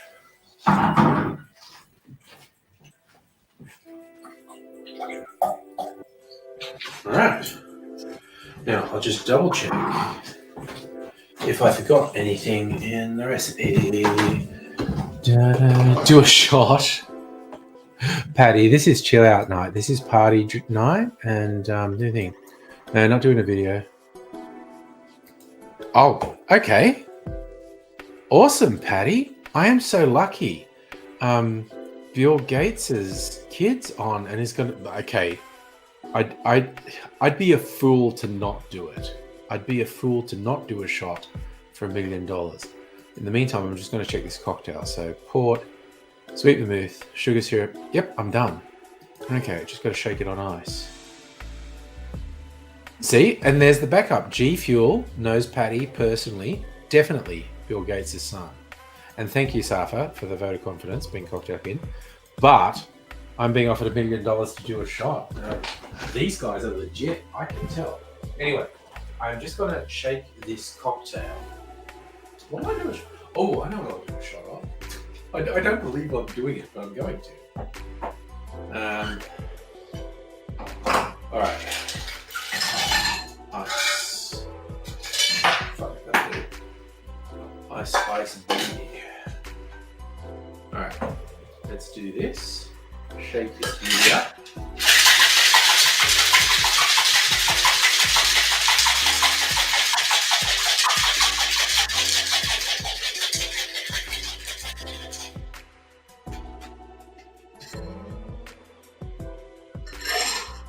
Ooh, that color is awesome.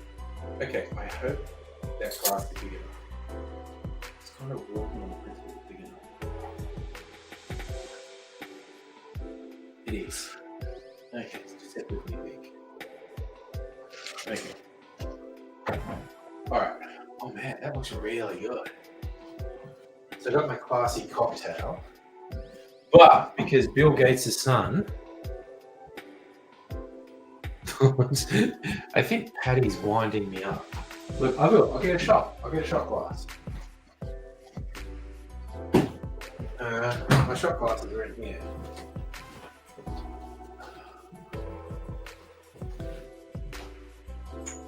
Okay.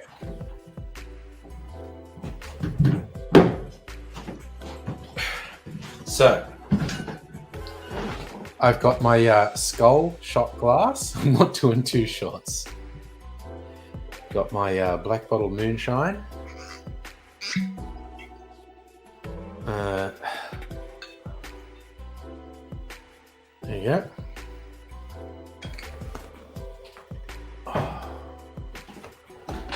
I even cracked out the moonshine for you. So, skull.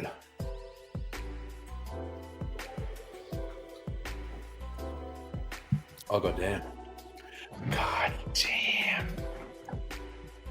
All right. Yes. Cheers to Gates Jr. there. Drink a bit more water here. Wash down that shot. But now I'm just going to be I'm going to be classy. My classy little glass here.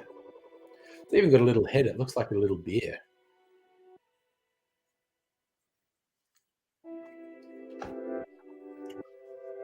See, that's what I like, Patty. True to your word. I like it. Okay, so moonshine is a very loose term. It's an unaged grain spirit, usually produced illicitly.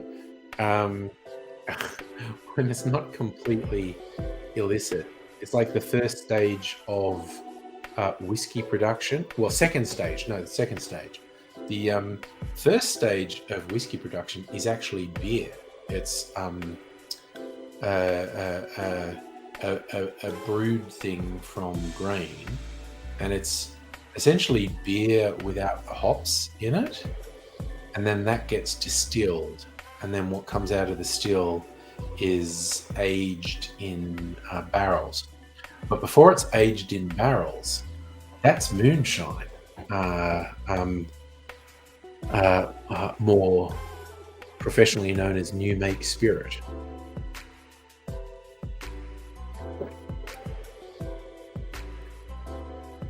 G Fuel. Moonshine is when they melt cheese from the moon till it becomes shiny sludge mentioned alcohol. Honestly, I cannot fault your logic there. So what do you want? Mrs. Angry's gone to bed. Mrs. Angry's sensible. Okay, I've got to admit that this is not as good as I thought it would be. I thought this would actually be quite good.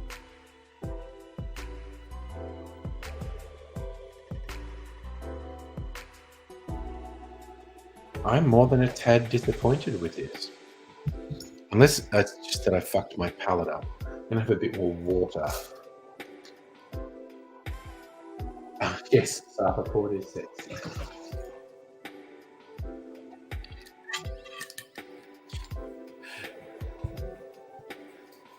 So, Patty, was your cocktail the raspberry and vodka? Zafa was asking me earlier, am I a cocktail snob? And I was like, of course I fucking am. I'm the worst cocktail snob. Anything with vodka about. Throw down the hatch and start again. Yeah, that's the whole thing. Oh.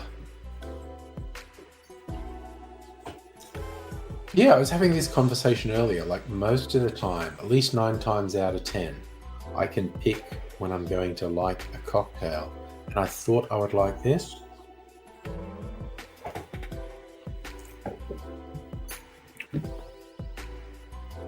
It's not great. It's not great. Drinking a bit more water to wash my palate off again. Oh.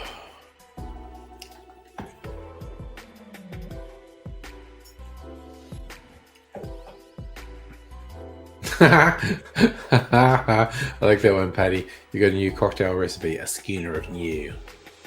That's a Dubbo cocktail right there.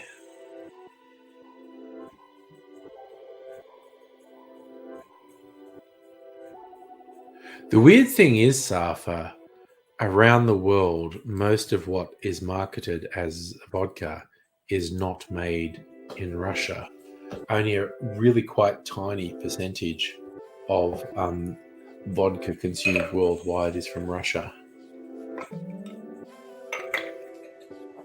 Ah, yes. G Fuel, you know the real shit, vodka and Coke. You know exactly what's what at the fucking classy end of town.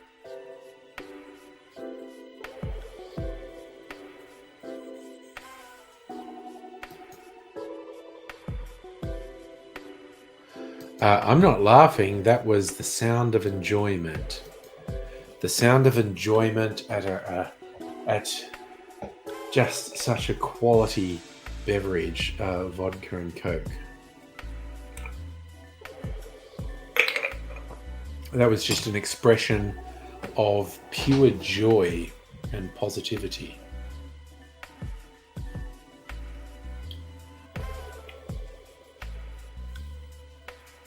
Okay, this is not bad, it's just weird.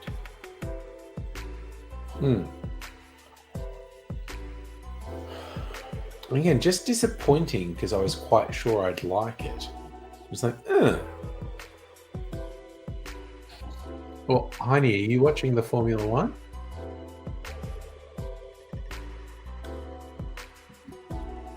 Safa, surely you remember how annoyed I get when people act as if someone gets voted into PM. That's not how it works. You join the rank and file of a political party and win the right to be a local member, and then work your way up the party ranks, and then the party votes you to be party leader. And if you win a majority in parliament, you get to be prime minister. So where King's Prohibition, you said, which of the bottle shops did you say you got it from? A great cocktail isn't. Are you quoting my channel there? I feel like that's a thing I said. I feel like you're messing with my head at this point. Although maybe, it was in celebrations. Okay. Well, I'll have a look in their port section next time I'm there. See, G Fuel, I might just be overthinking it.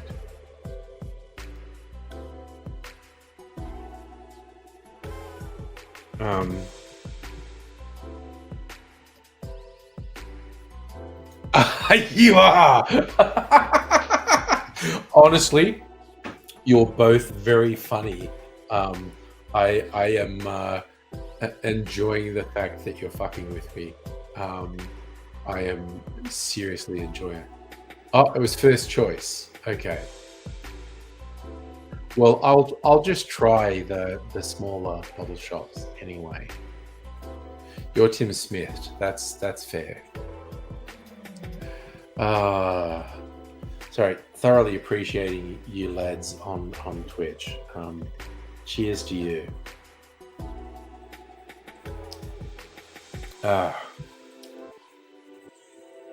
And this one's really weird. It's not bad. It's just weird. Not what I was expecting. I had no car for you, no car for me. We'll just do it. No, I think they're Aussies, actually, Safa. Oh my god, a reaction thing. I don't even know what that's meant to be. It's like a sad green bag.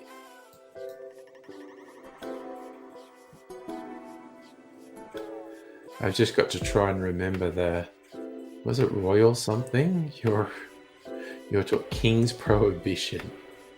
Weird name for a tawny.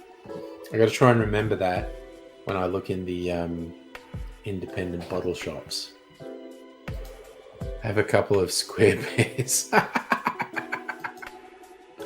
I can be angry. It's just like, you're just such great people. I'm not gonna be angry.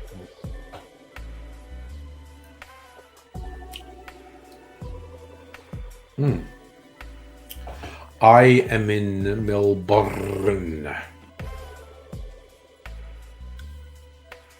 Is first choice the Coles one? I don't. It's the Coles one. Okay. Yeah. Well, I go to the Coles supermarket. I'll look at both. I'll look at the Woolies one and the Coles one and the independent ones, and see if I see the King's Prohibition.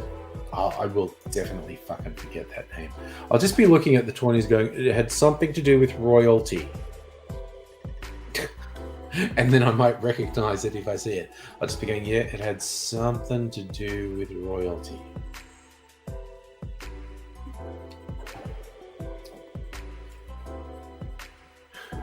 Going to Revs tonight. I am not leaving this room tonight.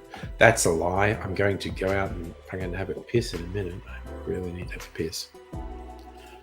I have a bottle opener here. I do. Fucking awesome. Just want to check out a bottle opener. Because I might want opening. Perfecting a shot. You guys are so fucking funny.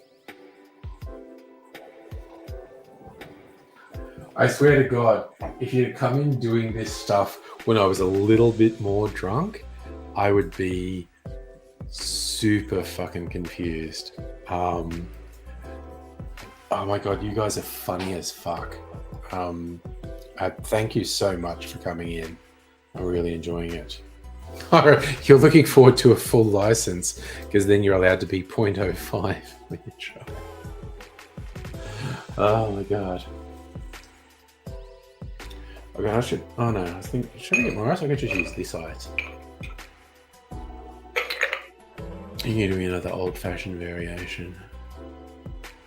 Yeah, if your face feels warm, you're well Tim Smithed.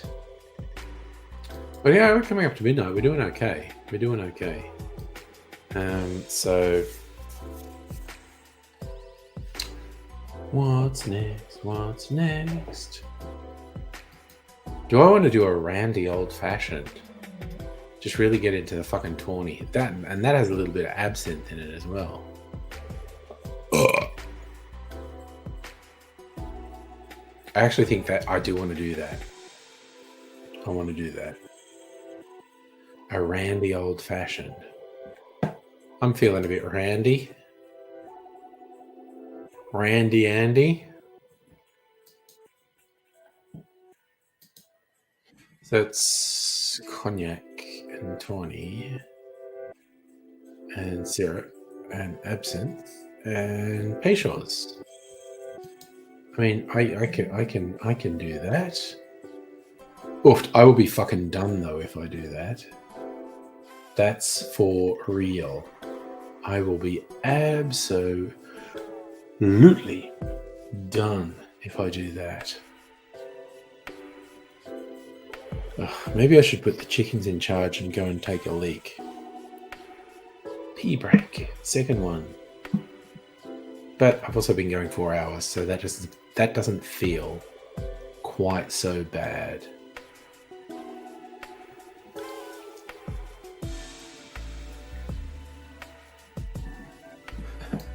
Blackberry Bramble's a fun cocktail.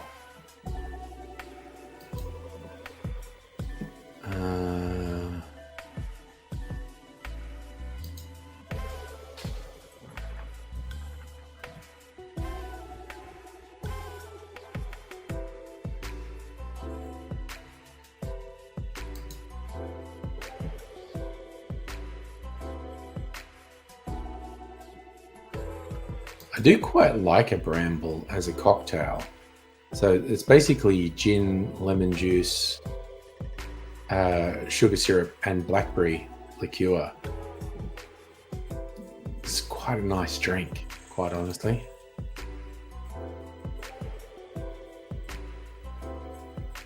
Lou, L-O-O. L-O-U's a man's name.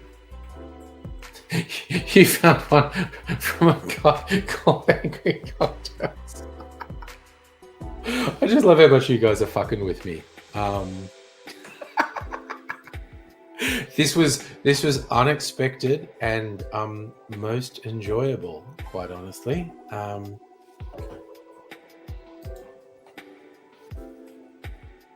It's just making a really interesting twist on my photos. You want a BlackBerry phone?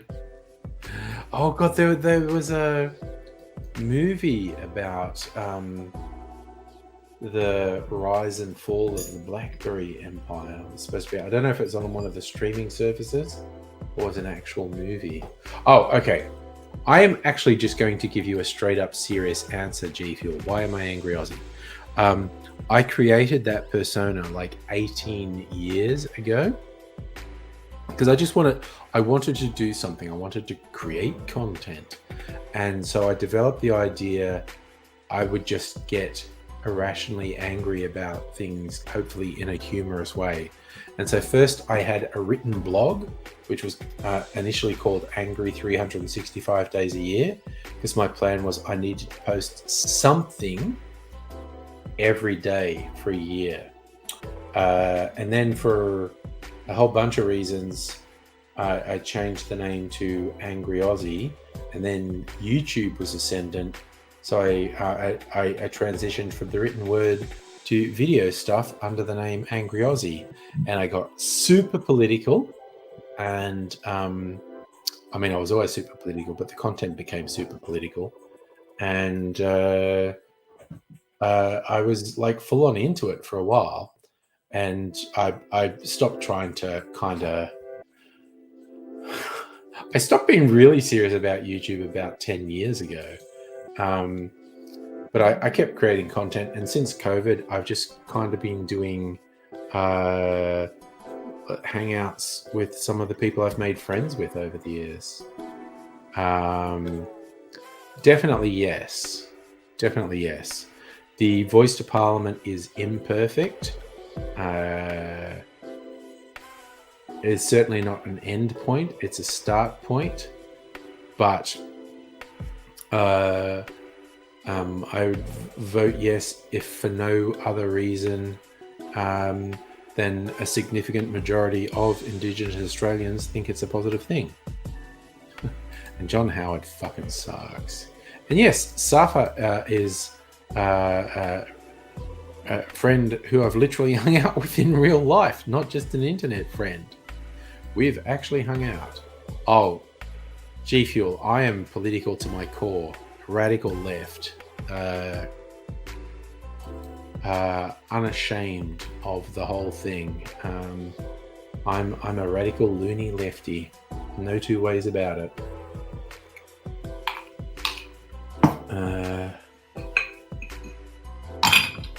Because saying don't be political is a political choice. What's the code factor? I feel like you may be looking up stuff and that's a reference to something I actually said, and I can only apologize that I don't know. So Safa's centre left, but still likes me. Now I'm definitely radical left. I'm imprison the billionaires, radical left. Right, I was going to do a Randy old-fashioned. All right, I'm just going to make it in the glass. So I just have to go over here for a bit so I can make it. Ugh. No, oh man. Okay. Why is the floor so uneven in here? Just saying, the floor is very uneven in here. Okay. Let's go to my barrel. Get some port. Alright. That's pretty good. Put some port in there and some brandy. This one, I guess. A couple brandies. This weird bottle, cognac. 2 ounces of this.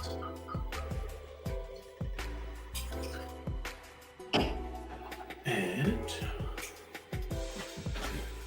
put that down. And some sugar syrup. Do that.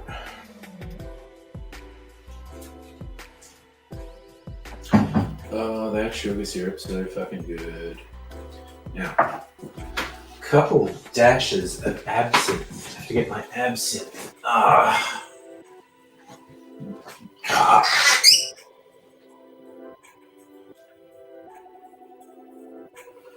Whoop! Oh, that I can already smell the licorice from that absinthe. And Creole bitters from my bitters collection. There we go. Ooh, barrel aged Peychaud's bitters.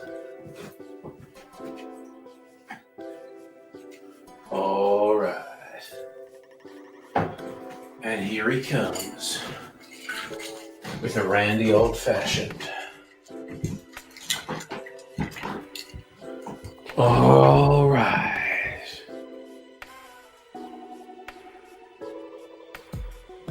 Well, I don't know. I think Lenin was a statist, and I've never actually seriously studied the Soviets, so I couldn't tell you who I was closer to because I've never done a proper study of them. I should run for PM.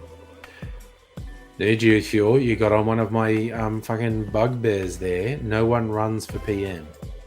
You run to be a local member of parliament, and then within the party, you lobby for a leadership role. And that's how a Westminster-style parliamentary democracy works, which is what we have.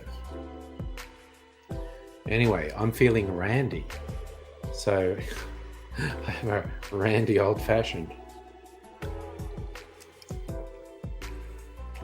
Oh man, that's more fucking like it. Oh man, that fucking kicks ass. Yep. I'm definitely, oh man, I'm definitely full on randy now.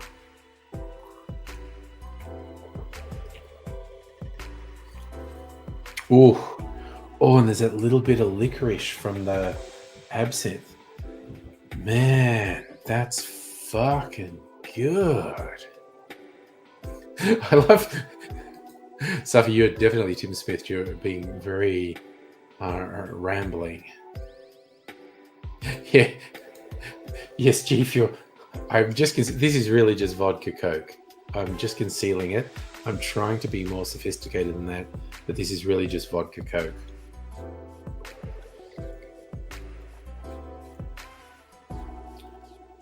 Fuck me, that's good. Why don't I drink more vodka Coke? That's really good. Yum. Oh man. Okay. I'm definitely doing that for the cocktail channel. Oh. Just a little bit of licorice from the absinthe is really good. All right. I'm fucking loving this. All right, well, that makes up for the other one that was disappointing. That wasn't living up to what I thought it would be. Yes, Safa, I am well known for my vodka appreciation. I actually have one of the barrels there has vodka in it. One has port. One has there's three there. One has port. One has a vodka. That's really just keeping the barrel wet. And one has really cheap, nasty red wine, which I'm leaving in there for about a week.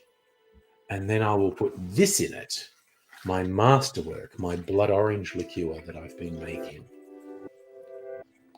That will go in the barrel. It is currently being seasoned with cheap red wine. Okay, see, now I'm having trouble following what you're saying, but I believe it's something about shots and sex, and I feel like quoting Shakespeare at this point. The gatekeeper from Macbeth, who answers the gate, and it's the morning after the king has been killed by Macbeth, but no one knows it yet. And so it's like, you're banging on the door too hard, and he lets him in and goes, sorry, it took a while. I'm hungover. We all got really drunk last night. And you know what it's like, man. Yeah, you know what it's like. And it's like, there's a great line about, you know what it's like when you drink too much and you start having these thoughts and you want to get some action. But the trouble with the alcohol is it puts you up and it sets you down. And what he's basically saying, you get drunk and you get horny and think you're going to score, but then you can't get an erection because you're too fucking drunk. I mean, it just stands to reason, Safa. I'd have a very good wanking action from the cocktail shaking. All right. So swing lube at pub golf is oh, thank you. I had no idea what you were talking about. Swing lube is pub golf, a shot between each round. There you go. I'm yapping about Shakespeare because I'm a sophisticated motherfucker. Randy now, because I've got my Randy old fashioned.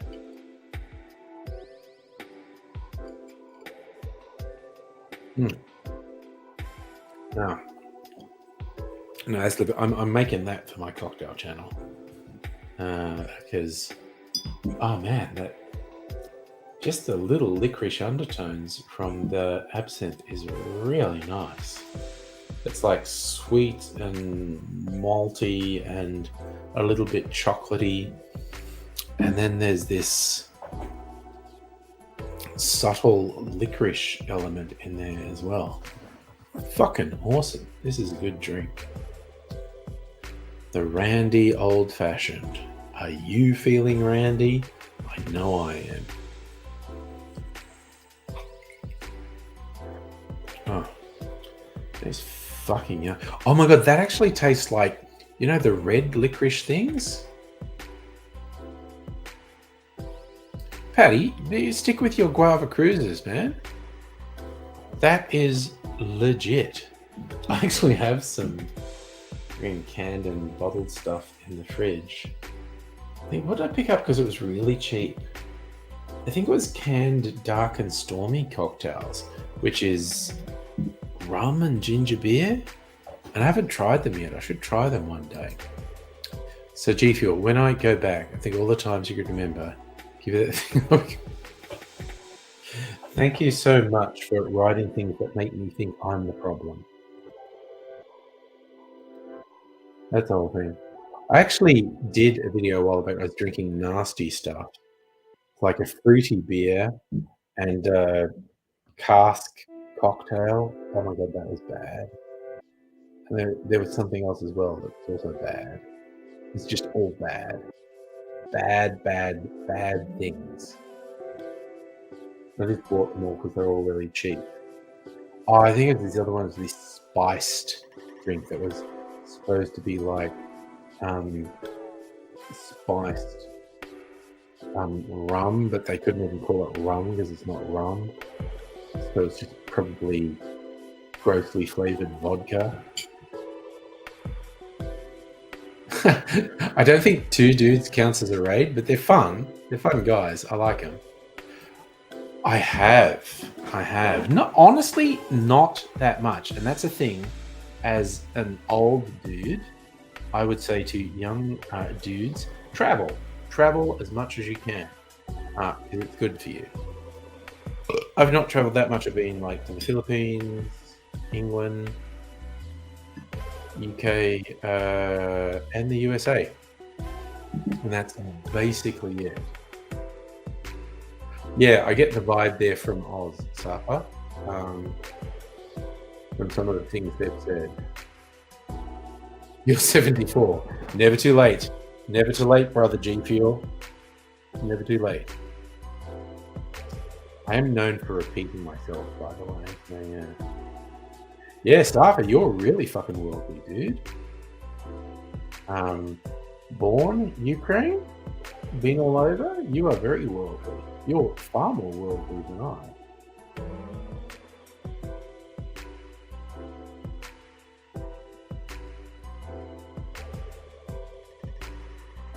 Also set up an intensive crew. Can't travel freely. Just get them to pump you full of drugs. I'm not saying travel now, but when you're in your recovery mode. I need Coke, no sugar, and whiskey with rocks instead of ice. Oh, okay. Yeah, you're using those whiskey stones. Okay. I get it. I kind of actually like it watering down a bit. Like this is my Pepsi Max, Jesus fuck. Pepsi Max drinking glass, and I'll put big chunks of ice in there and drink Pepsi Max. I kind of like it waters down a bit. So Safa, you're getting a new passport and license at the same time. There you go. Are you on what's going to be first in the passport? Yeah, there you go. That's wide open, isn't it? What's going to be first in the passport? I haven't travelled overseas for ages. Like a really fucking long time, like 6 or 7 years. England was probably the last place. So Paddy is in jail in solitary. I love that they're giving you an internet connection in solitary. That's modern prison thought right now. You know what? Literally, I've probably said this before, but the reason I drink Pepsi Max because according to excessive caffeine consumption in the 90s, and that's when Jolt Cola was freely available in 7-Elevens, and I used to drink Jolt Cola all the time. And Jolt Cola has like twice as much caffeine as Coke or Pepsi, and also a lot of sugar in it. And at a certain point I thought, I need to consume far less sugar than I'm consuming. And the choices at the time were Diet Coke, Diet Pepsi, and Pepsi Max. And I did a taste comparison. And I also found out Pepsi Max had more caffeine than the other ones. So I acquired a taste for Pepsi Max, and now I really like it. Patty Gates took the fall for Casey's charity fraud. Oh no. So Patty, wake up, Max correctional fee. Yeah, I mean, I could end up there. I certainly do some shit, so I could end up there. Again, just super pleased they're giving you an internet connection while you're in solitary. Although now I think about it, I think that's the prison authorities thinking that you watching me is actually punishment. So fuck those guys. Fuck them. That's a fucked attitude. Me and Patty at G Fuel, we're bonding. So, you know, fuck authority is what I'm saying.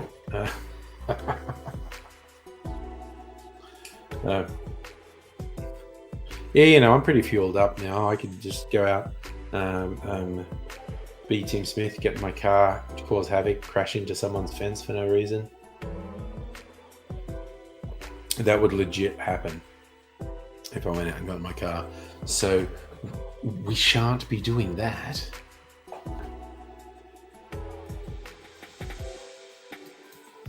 Okay, which guys have families? The prison authorities that have Paddy in solitary, making him watch me as punishment?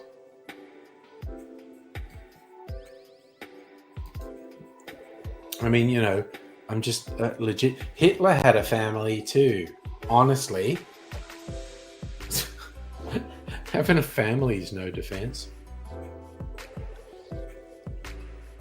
Also, you know, when I'm just saying like all cops are bastards, I'm not really placing myself significantly above them bastard-wise, to be completely honest. So, nice. Everyone in solitary is taking a shot with me. That's what I like to hear. Oh. Okay, that fucking kicks ass. That was really good.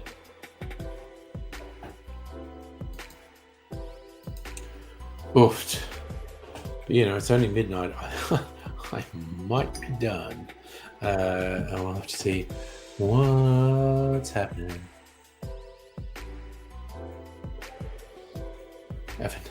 Have another one or 200.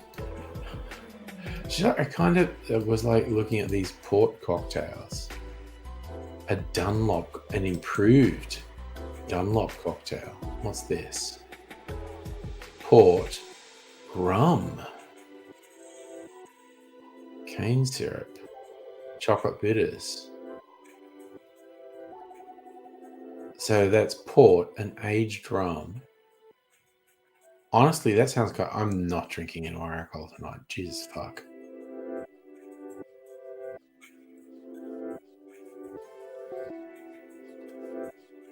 Man, I might actually make that another. I've got to remember to just search these Tawny recipes because they're like fucking good. An occasion. Call this a dessert cocktail. What's in an occasion? Rum. Okay, that's the other way. Rum and Tawny. Oh, and coffee liqueur. Calling it dessert, I think it should be with a cream thing as well. I'd fucking do that. Rum, Tawny, coffee liqueur, and either cream or a cream liqueur. This is designed to complement Cuban cigars. Adapted from a recipe created by Alejandro Bolivar, head bartender at El Floridita in Havana, Cuba, for La Casa de Habano, Montreal, Canada, where Alejandro visited. There you go. Oofed. I'm really going to have to come back to these port things another time. Oh, Megaly, sorry, a rating for that cocktail? The Randy Old Fashioned, it's a solid 8. It gets 8 for being interesting.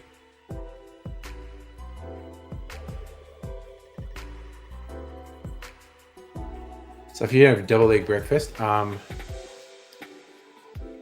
What am I going to have for breakfast? Fuck knows. Bacon and eggs? Who knows? Paddy, I'm not a footy guy. Safa's our footy guy. He's been giving me scores all night. So I'm definitely going to do the Randy old-fashioned for my cocktail channel because for once those little dashes of absinthe are really good and really work with it. And again, this Dunlop cocktail that's mostly port with a backup of rum, and then an occasion, which is rum with a backup of port. Oh, maybe I should do a video, a longer one, where I make both of them and compare them. But they call this a dessert one. I think it absolutely should. Should it be cream or chocolate? I have this kind of trashy white chocolate liqueur. Maybe that. Like, God, if I got so drunk, I won't remember any of this anyway. Oh yeah, I'm absolute oh God, my computer's fucking with me. Safa, I am absolutely Tim Smithed at the moment. So, G Fuel. Continuing a no alcohol week, a mocktail inspired by ginger. Oh my God, you guys fucking cracked me up. Oh my God.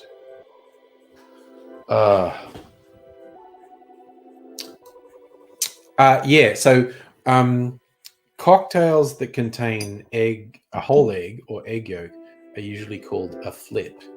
And also, yeah, eggnog. Like I'm aging eggnog at the moment.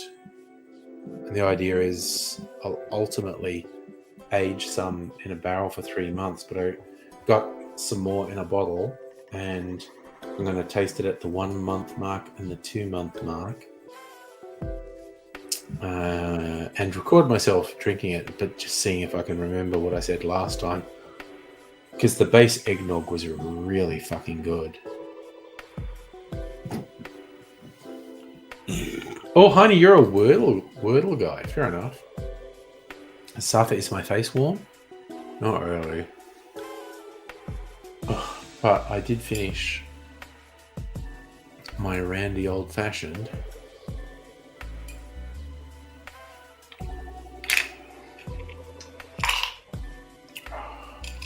Yeah, that's pretty fucking good. That is pretty fucking good.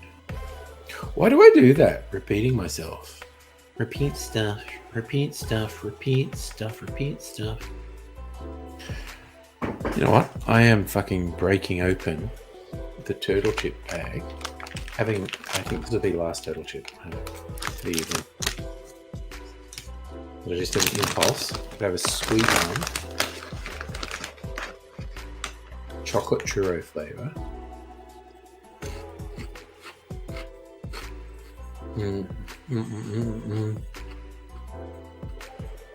Oh my God, those are so fucking yummy. There's chocolate churro.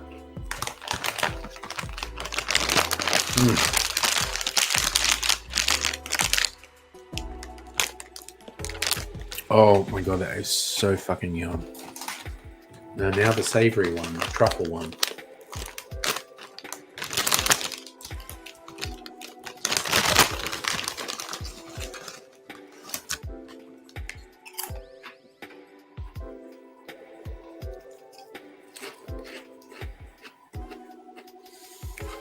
God, these are so fucking good.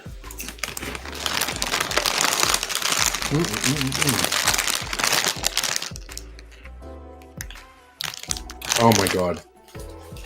I could just fucking eat that whole bag and then hate myself and throw up. Well, I think you could still eat them without teeth, G Fuel. You just have to suck on them for a while. And I think they would dissolve quite readily. But I feel for you with no teeth because the crunchy bit was actually quite satisfying. But I feel like you could just suck on them for a while and they'd dissolve in your mouth.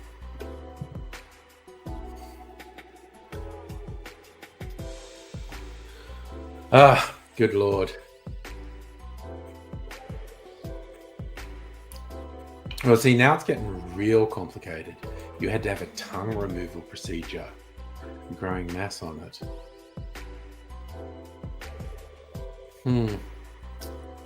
So then you're not going to get any flavor without a tongue. So yeah, maybe we just need to hook you up to a drip for nutrients. Quite honestly, because eating is not going to be satisfying. Stream from the bathtub. Maybe sometime in summer I will. Mrs. Angry would get super fucking annoyed at me though, because the tub is in the ensuite. No, that fucking hot tub streams are a thing on Twitch.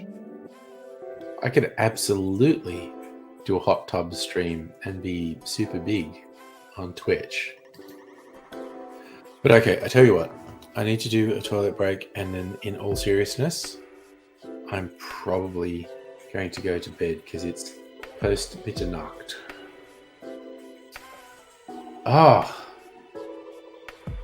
G Fuel, you're a trooper carrying on with your collapsed veins.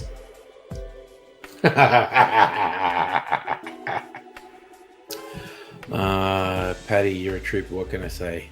Ask me to do a hot tub stream. Okay, but for real, this house, I rent this place.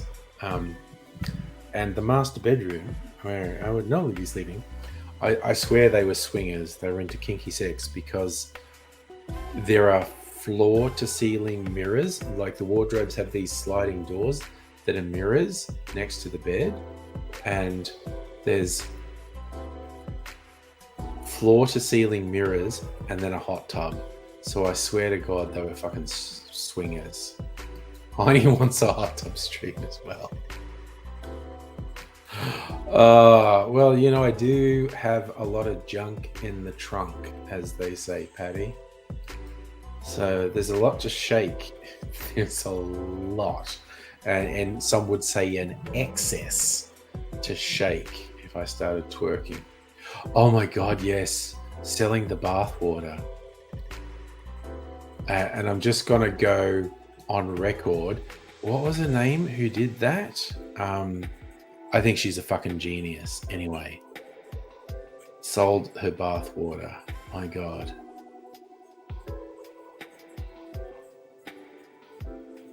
Oh God, I can't remember her screen name now. But some people should talk. I think she's a fucking genius. That was your daughter. Okay. I hope you're proud because I think she's a fucking genius. Safa, I got to be honest, very average. But I know what to do with it. All right. I'm literally going to take a piss break. Thank you, Megaleech Belle Delphine. Yes. I think she's a fucking genius. G Fuel, I hope someday with all her OnlyFans money you reconcile. Kevy! Yes, that was Delphine, Belle Delphine. I think she's a fucking genius. I'm not being sarcastic. I think she's fucking amazing. Honestly, I know nothing about it. Maybe she's a terrible person. I really don't know. But that whole sell bathwater, and also the makeup she wears, she would be unrecognizable in everyday life. I think she's extremely clever. And kudos. Oh, Kev knows so many things, G Fuel. All right, I've said it 10 times. Now I'm doing it. I'm going out to take a piss, and then I'll come back, but I might actually go to bed. We'll see. So I'm literally at that point where I'm still vaguely coherent. And yeah.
Oh, good God.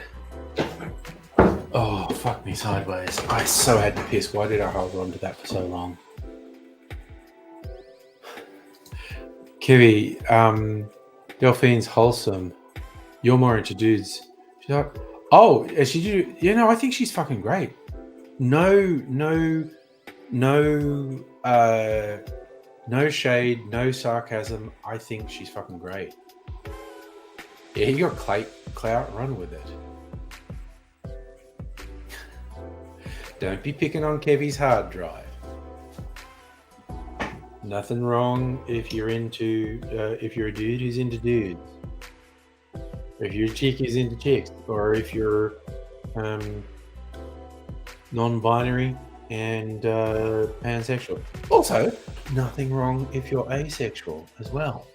I have friends everywhere on the spectrum of gender and sexuality, as well as on the spectrum of neurotypical to atypical. Diversity is a good thing, is all I'm saying. But seriously, G Fuel, talking about hard drive. No, because I do a lot of completely wholesome videos for my cocktail channel, and I regularly have to back them up to external drives because my computer hard drive fills up. And I was doing it that it just made me think like, oh, I remember from the early days of the internet where I saved a ridiculous amount of porn from websites, and that's on an external drive somewhere, just like a stupid amount of porn from the mid 2000s, mid noughties. Nice. A legal hard drive and a legal lawn. Proud of both. Nice. Good for you, Kev. That's what I like to hear. Just legit being proud.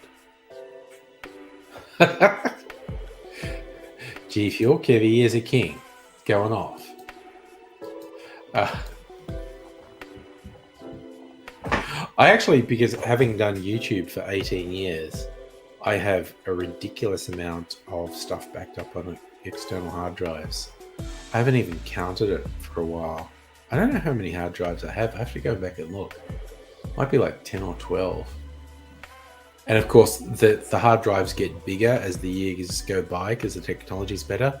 Like the one I'm currently working on is 3 or 4 terabytes, whereas the first one was probably 500 megabytes or something. But, yeah. Oh, there you go.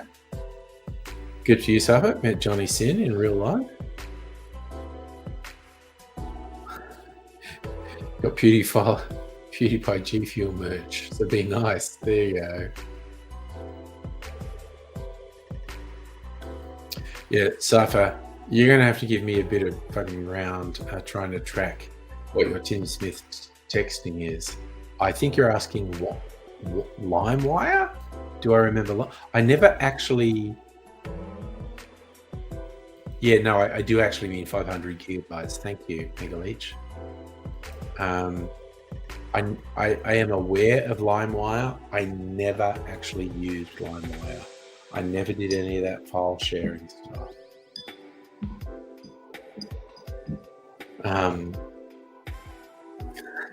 Speaking of megabytes, though, I actually had one of those zip drives back in the day. That was very exciting because you had these big chunky discs that could store 100 megabytes, and that was fucking wild. Because floppy disks only did the 1.4 megabytes, whatever. But you get a zip drive, a very specialty piece of hardware. These chunky things, and they could hold 100 megabytes. That was fucking wild. And yes, LimeWire killed a lot of computers. A lot of viruses on LimeWire. One of the reasons I never used it. Fucked up shit, my brother. Fucked up shit. All right. I legit. Oh yeah, I do remember. I remember Bear Share as well. Yes. Again, never used it, but I remember its existence. You've met real life adults. Do you mean real life US porn stars? Nice. G Fuel, your nurse is saying it's time to pull the plug. Got to hop off. Dude, I'm fucking going to bed. It's like almost 12:30 a.m. I'm right at that point. I'm pleasantly drunk and I can just fucking go to sleep. If I stay up, what am I going to do? Eat more junk food? Drink more alcohol? Fuck myself up? But yeah, I've got a date with Mrs. Angry for Saturday night. One of the places we really like that does really good food and pretty good cocktails. And if they've changed their cocktail menu, maybe they've got something really good on it. But I might even post some pics on the Discord tomorrow night. But it has been really good, and it's been fun getting new friends on Twitch. That's been pretty cool. So yes, I am doing a date with Mrs. Angry. It is time to eat the cherry, the ceremonial official end of the stream. The cherry, which has been absorbing a few things, so... But yes, tomorrow night's going to be a bit... Well, it's actually tonight because it's up past midnight now. Romantic with Mrs. Angry. Probably back on Sunday.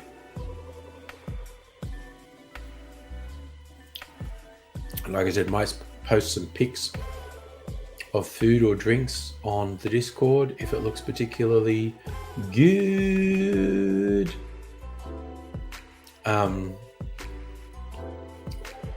But yours, I get. Had a good night. I thought tonight was a good chill night. New friends on the Discord, old friends on the tubes, and also old friends on the Discord like Kevy. But you're all fabulous people. Take care. Look after yourselves. I do hope to see you another time, but I am going to go sleepy bobos.